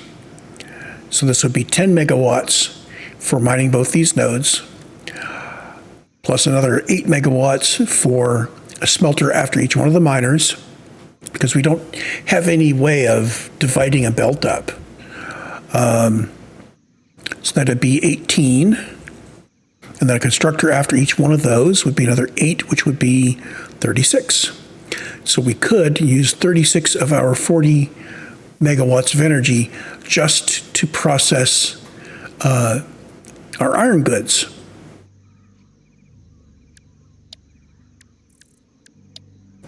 We only have the 2 burners.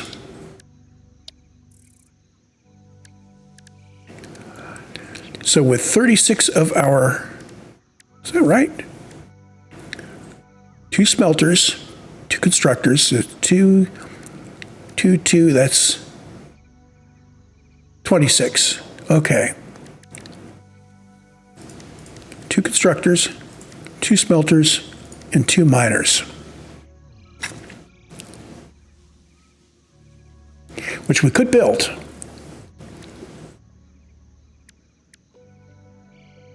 That's 26. Now over on the other side of the world,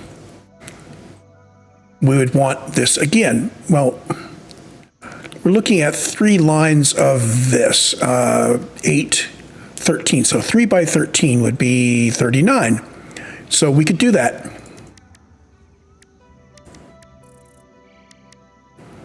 So we'd have 2 iron lines and 1 copper line, and a whole bunch of belts. And when we have 2 miners over there, we can pick them up.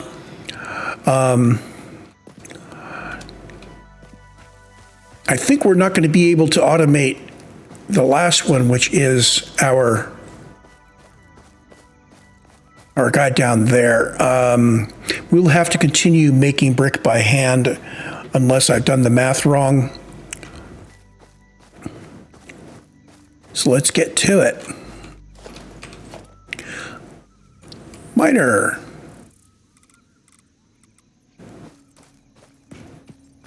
So where do the miners go? Here and here. Let's make sure that I am not aiming them exactly past each other. I really would like them to go exactly east-west.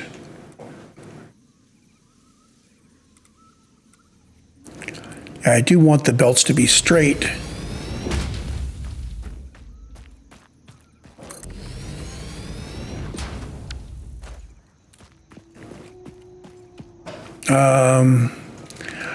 Actually, since I don't have foundations yet, I will just freeform this.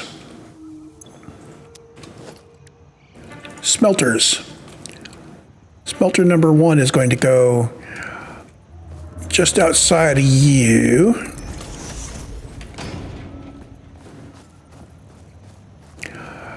I'm holding down the control key to keep it aligned with its output.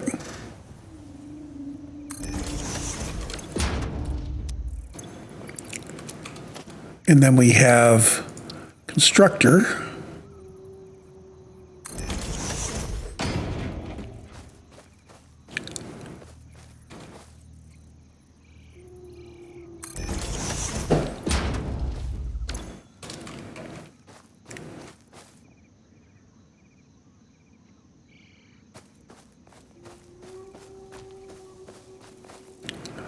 I need to run power poles all the way over there. Yeah. So let's see. Let's start with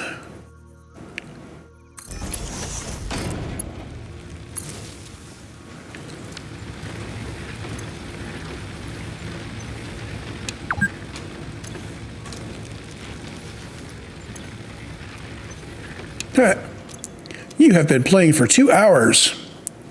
So little reminders to take a break now and then. I'm good. So notice it's giving me the cost of the power line down there. I think I'm going to bring this over.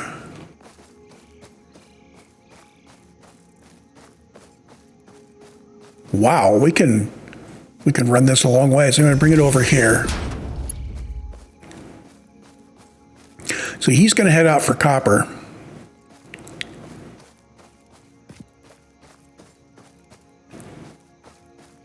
I also need to drop power into these guys.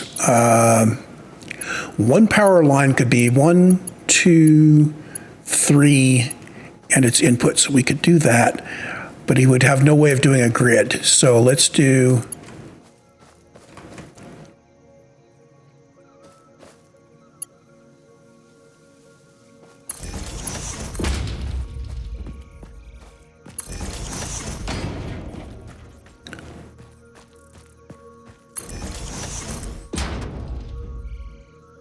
kind of all higgledy-piggledy.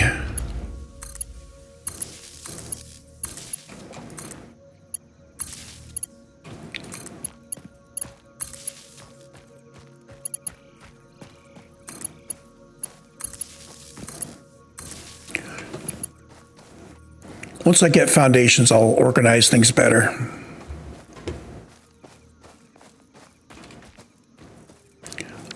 So power's hooked up there, and I didn't follow my rule about conservation of resources for making the run out to copper. So now I need to make some more copper cable, or some more cable.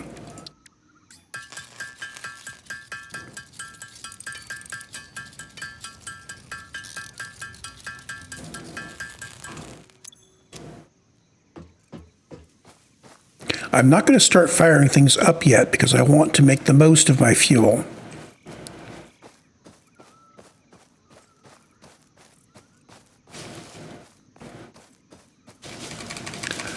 Now, the bigger we build the factory, the more we're going to have to think about going out and accumulating shrubbery.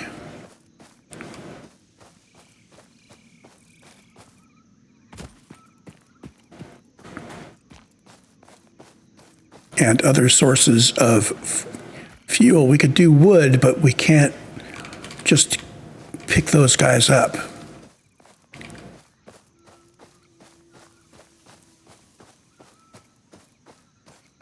Fix-It doesn't trust us with chainsaws yet. Soon, though. Soon. They're going to let the whole gathering leaves thing turn into a pain point, however, before they give us a way around it.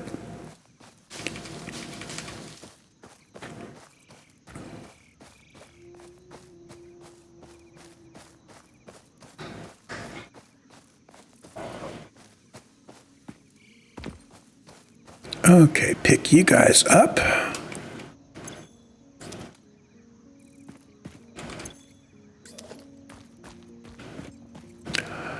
And we need to lay out a little production line, hopefully one that points itself back toward the main base a bit.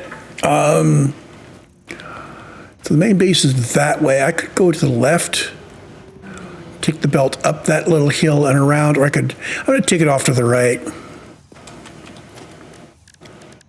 That's the way I walked in.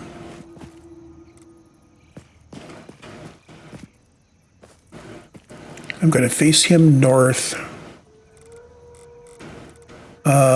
Do I really want to do that? It's kind of...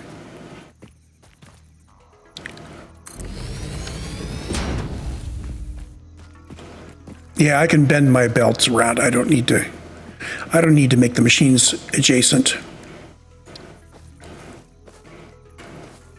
I'm just going to face this machine to the west.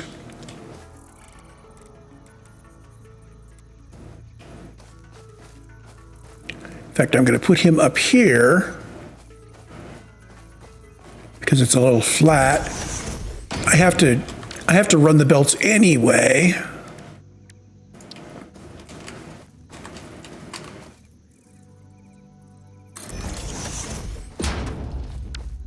So now we need to bring power.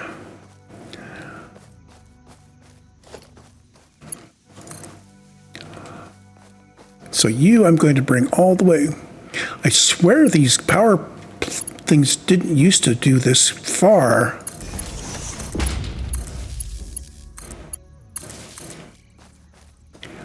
And I just need to make sure he connects up with the main base.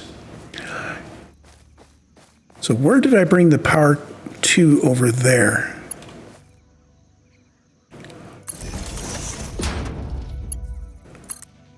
Oh, I don't believe it. That easy? Nice.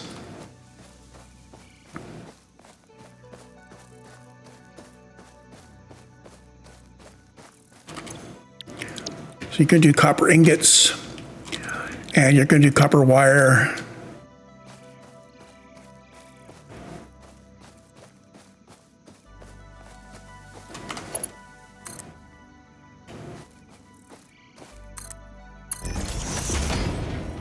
So 2 clicks to build this, because you can place it and then run it up and down and turn it and all of that.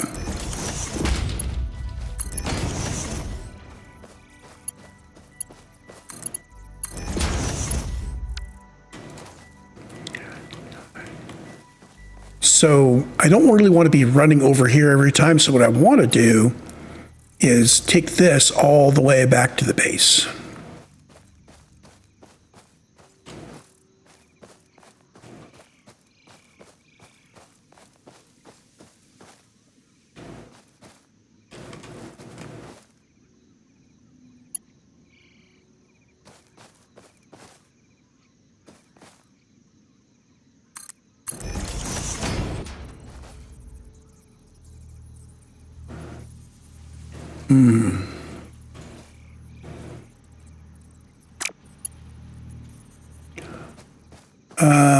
No.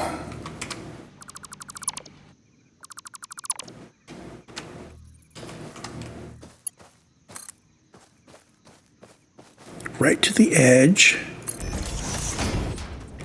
And then we're going to bring it over there somewhere.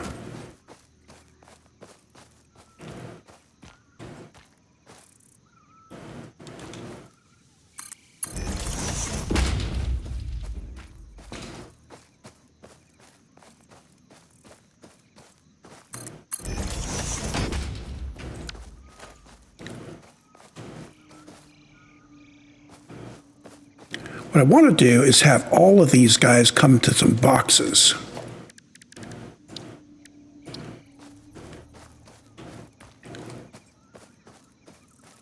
So from here, if I had my boxes facing north,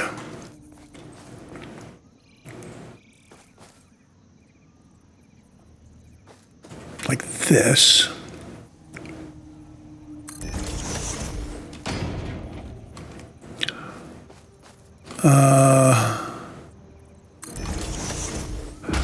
and I'm going to turn the other one around because that's going to get the copper coming up.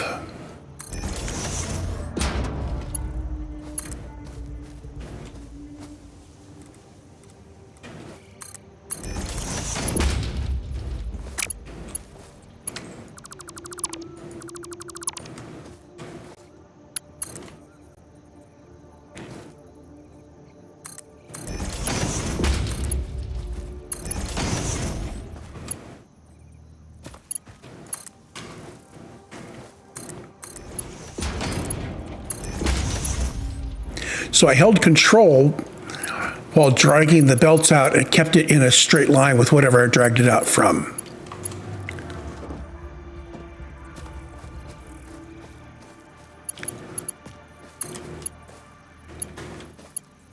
So that was supposed to line up with that, and it didn't because it actually lined up with the wrong thing.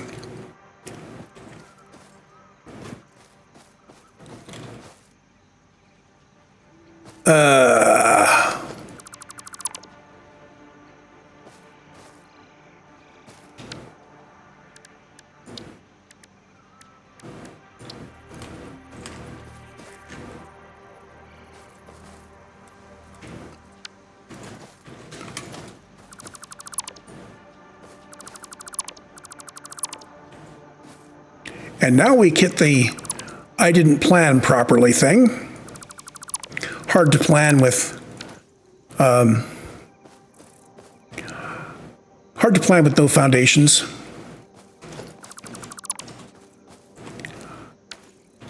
But I could have at least checked to make sure that my constructor could be fed by that guy.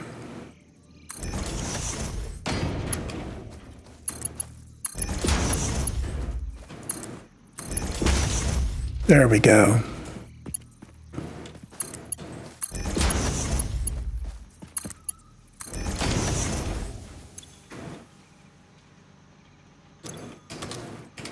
Now, if I toss my iron ore back in there, it'll start flowing immediately. He's going to do rods.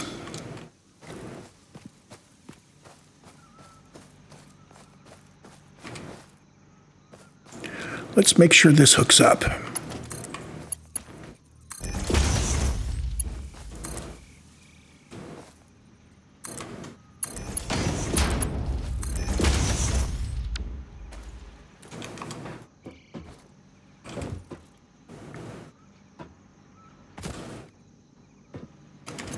You're going to be doing plates. Iron ingots. And I'm going to give you some of my ore, because I have a whole bunch of it. And I'm going to give you some of my ore. Notice how it's stacked up on his input, but he doesn't accept any until he gets power.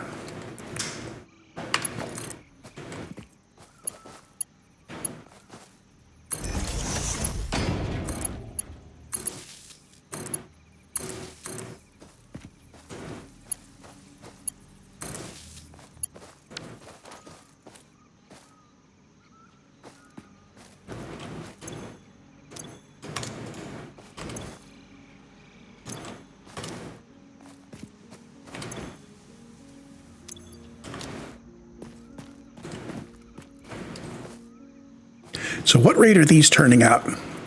These are producing at 30 per minute. They're in pure nodes. One smelter is smelting 30 per minute. And the plate machine is 30 per minute. So this line will be balanced. The other line, again, 30 and 30, but it will be feeding into this machine, which only does 15. So the forward line here is going to run at half speed. That's okay.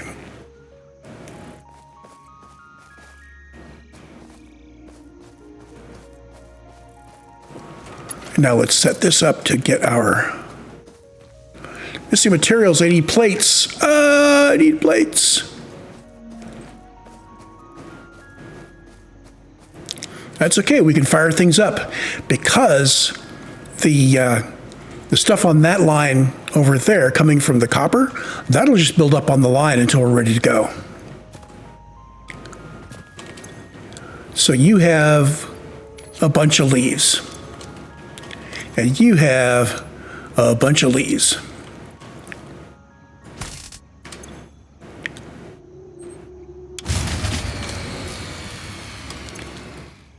And I needed to turn both these on at the same time. There we go.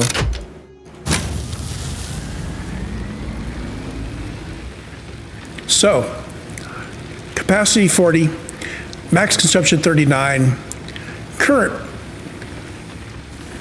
Okay, as units crank up, we're going to grow there and there.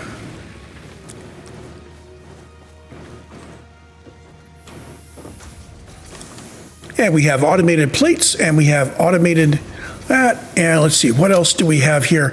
Oh, I should go drop some copper ore over in the copper machine here. Neat thing about this belt is I can run the opposite direction on it. Now you slow down on the main belt, but if you get over on the edge and you're careful, you can run, and now it just turns into a ramp up the wall. Coming back is better. You go down in the middle, you get a speed boost.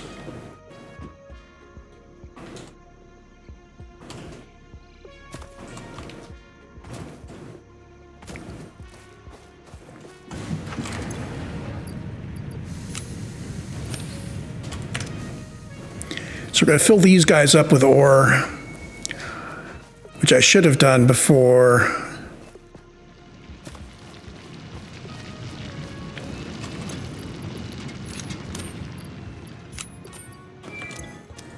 So this guy is on a normal node.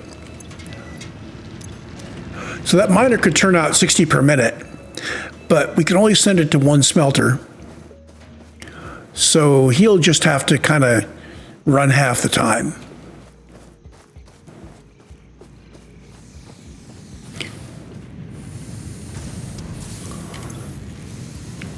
So this will turn out 30 per minute.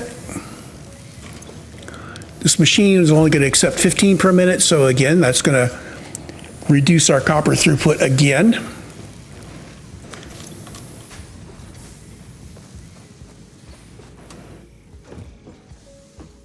And this is a 15 copper per minute output on a belt that can handle, I think, 60.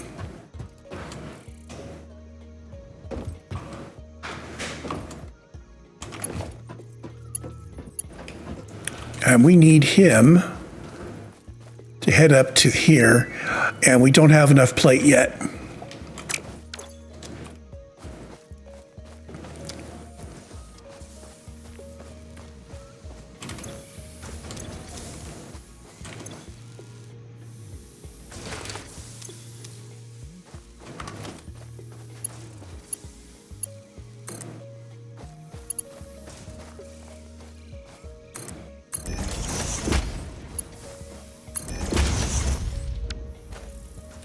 There we go.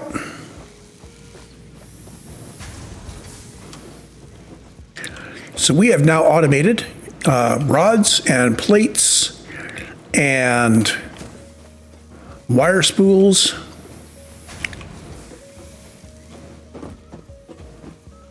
And we should now be using almost all of our power. Oh, yes, indeedy.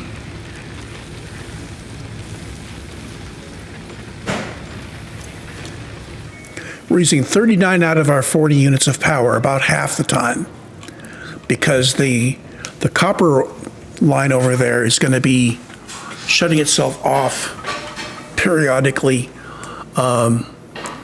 First of all, the miner will be running at half time until the smelter is full. And then the smelter is going to run at half time once the next guy there is full. So the smelter will be running at half, and the mine will be running at quarter. So we're going to see even more dips in power usage as that line fills up.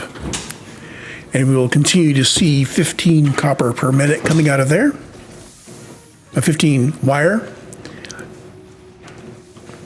And we've got our iron and iron sheets. So 20 iron plate per minute.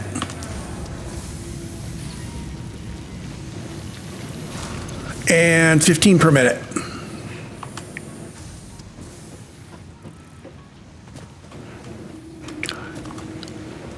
And 1,000 of these, 1,000 leaves, will let us run for 5 minutes, which is what we have. So I need to go get some leaves and such. We need to think about upgrade 6. I probably could just do upgrade 6 at this point. Well, hey there, mister. That's Lizard Doggo. Everybody calls him Lizard Doggo because he's cute.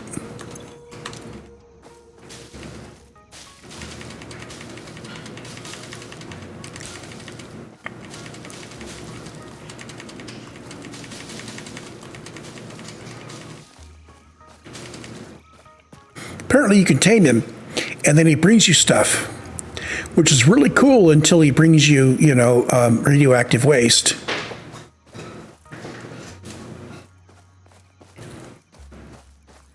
And then you have to figure out what to do with the radioactive waste.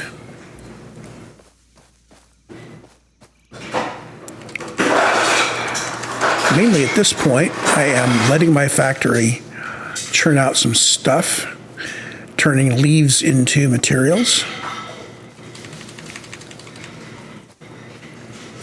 It's actually a pretty good mix of materials, so once the factory has run out of power, I will be able to run for quite a while just on the stuff it's turned out. There's some derived products I can make from what it's done. I can manually make things like screws and cables. So we're just going to run around and pick up this stuff.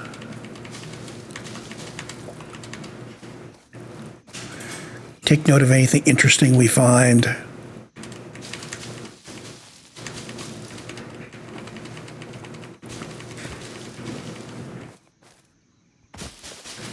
Looks like another limestone node over here.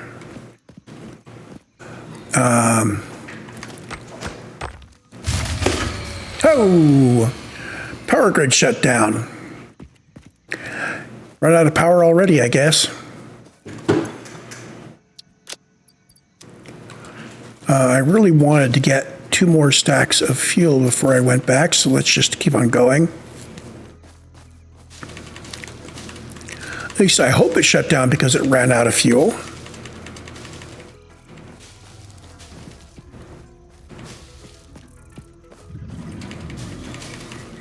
Oops, there's another bad guy.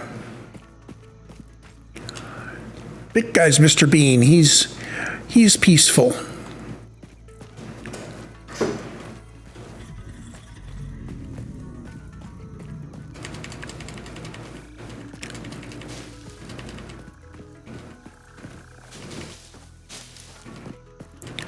So I figured I'd just scat along the edge here. We're below the cliff.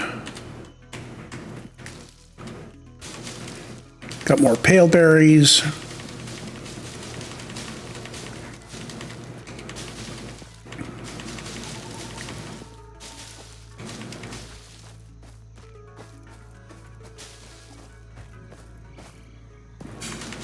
Ooh.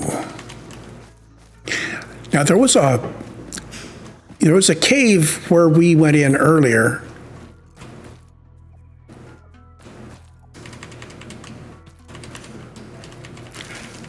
I don't know if I'm ready to do caves yet. I'm not ready to do caves yet.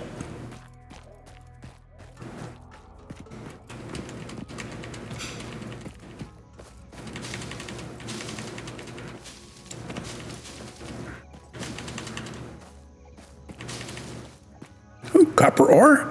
I do not need at this point to be mining any more of those nodes,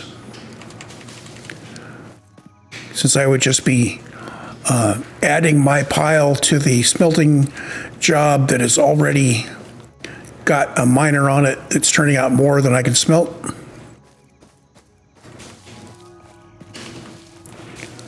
We may need that node later.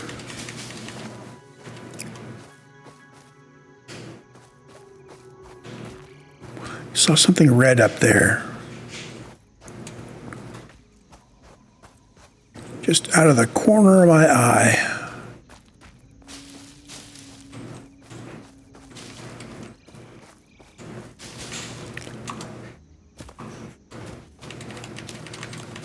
Yep, paleberry.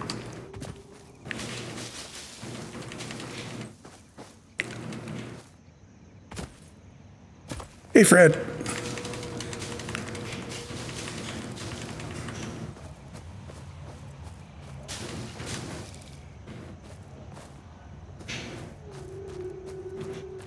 There's a blue glowy thing up here.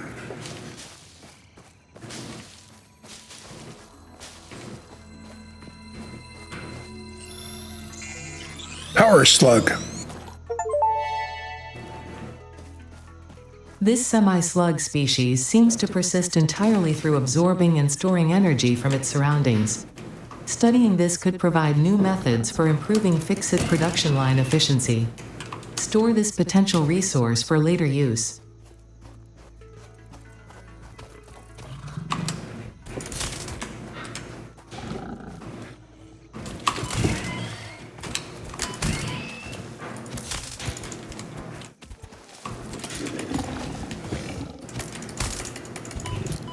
Ah.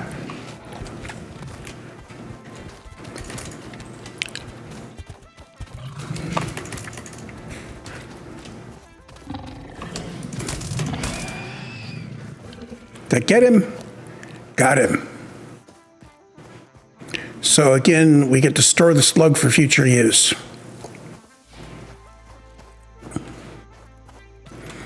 There's my copper up there.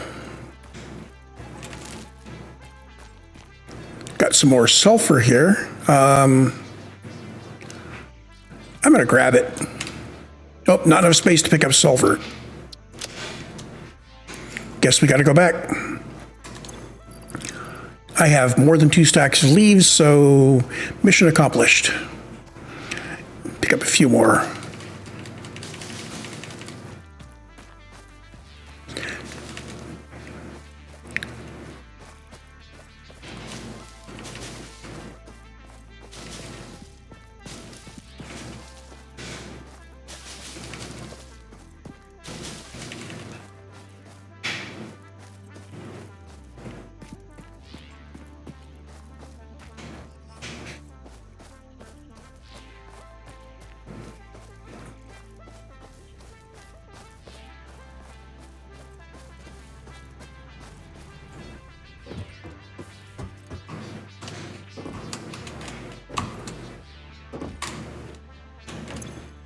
So we got some wire. I think for now, what I'm going to do is drop stuff in the boxes.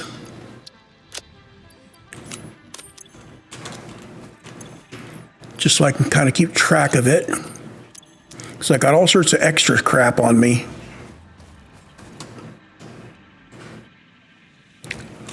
So what did we actually do? Yeah, we actually ran out of fuel.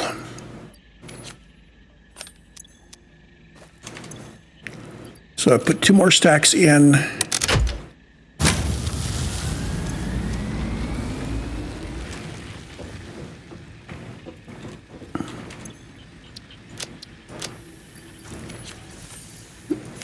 This stuff is stored for future use.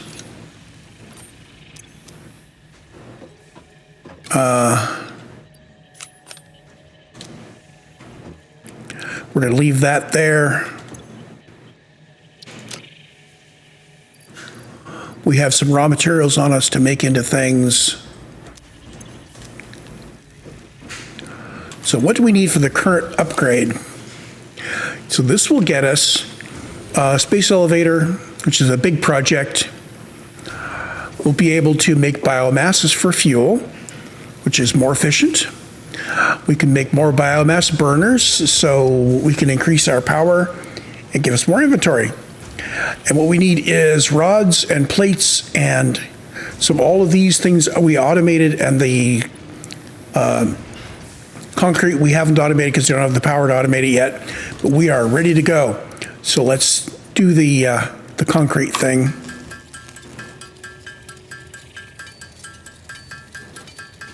I'm going to run and get something to drink while this is running. Be right back.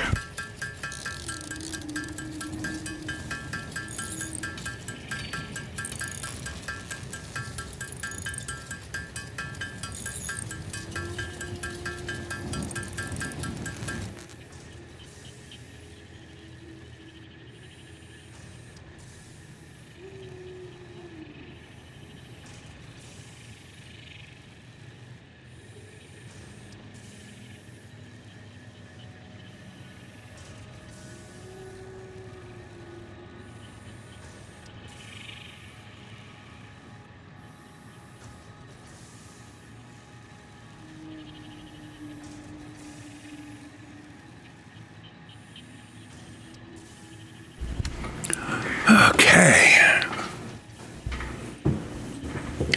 So we got ourselves some concrete from hand. And we need 100 each of our things that we have automated.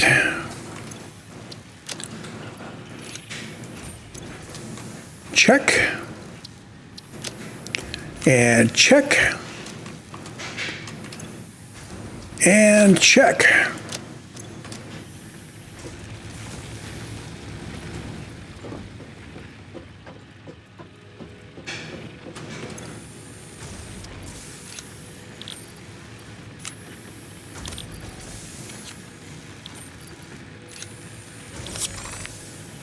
Ready? Upgrade 6. Yay! Hub Upgrade 6. Landing platform hydraulics completed. Freighter landing initialized. Congratulations, you have completed onboarding and achieved the absolute minimum skill level required of a Fix-It pioneer. Fix-It looks forward to your future achievements, because a future with Fix-It is a future with you. Tier 1 and 2 milestones are now available in the hub, and biomass burners can now be built individually. Your first official objective is to initiate project assembly by building the space elevator. This objective will take a significant amount of resources, so Fix-It recommends getting to work. Still need some bugs to go out. Artificial and Okay, so before we start making any changes, biomass.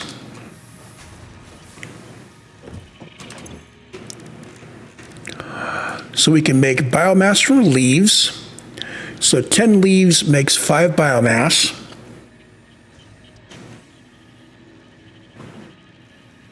And we have a lot more information there than I had previously. I don't need to look up the rest of these. I can just mouse over it. How about that?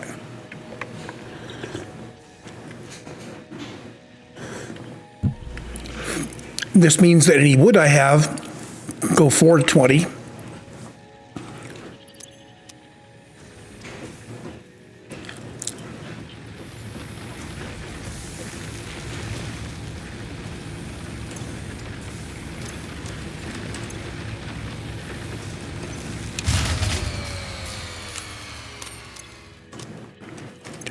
And I am going to stop burning leaves in favor of doing biomass instead. So, biomass burns 6.6 2/3 per minute. Okay, leaves were 80 per minute. So leaves are 2 to 1 into biomass, so that would mean that leaves that would be 80 in a minute would be 40 leaves per minute. Would be so biomass.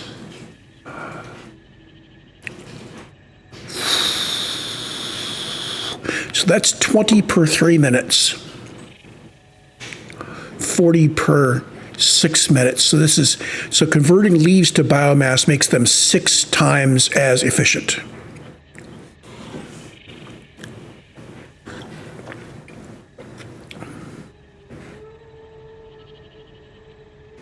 Now wood, 1 to 2.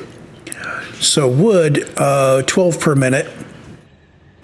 So 24 to 6. So wood also is also much more efficient than the wood. So we're going to want to convert all of our wood and biomass, all our wood and leaves into biomass, and only burn biomass from now on.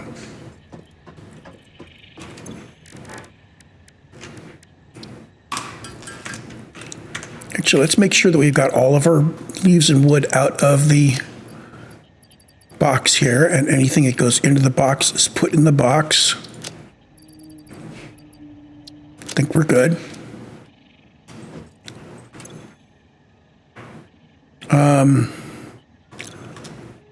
Actually, we have now gotten to Tier 1.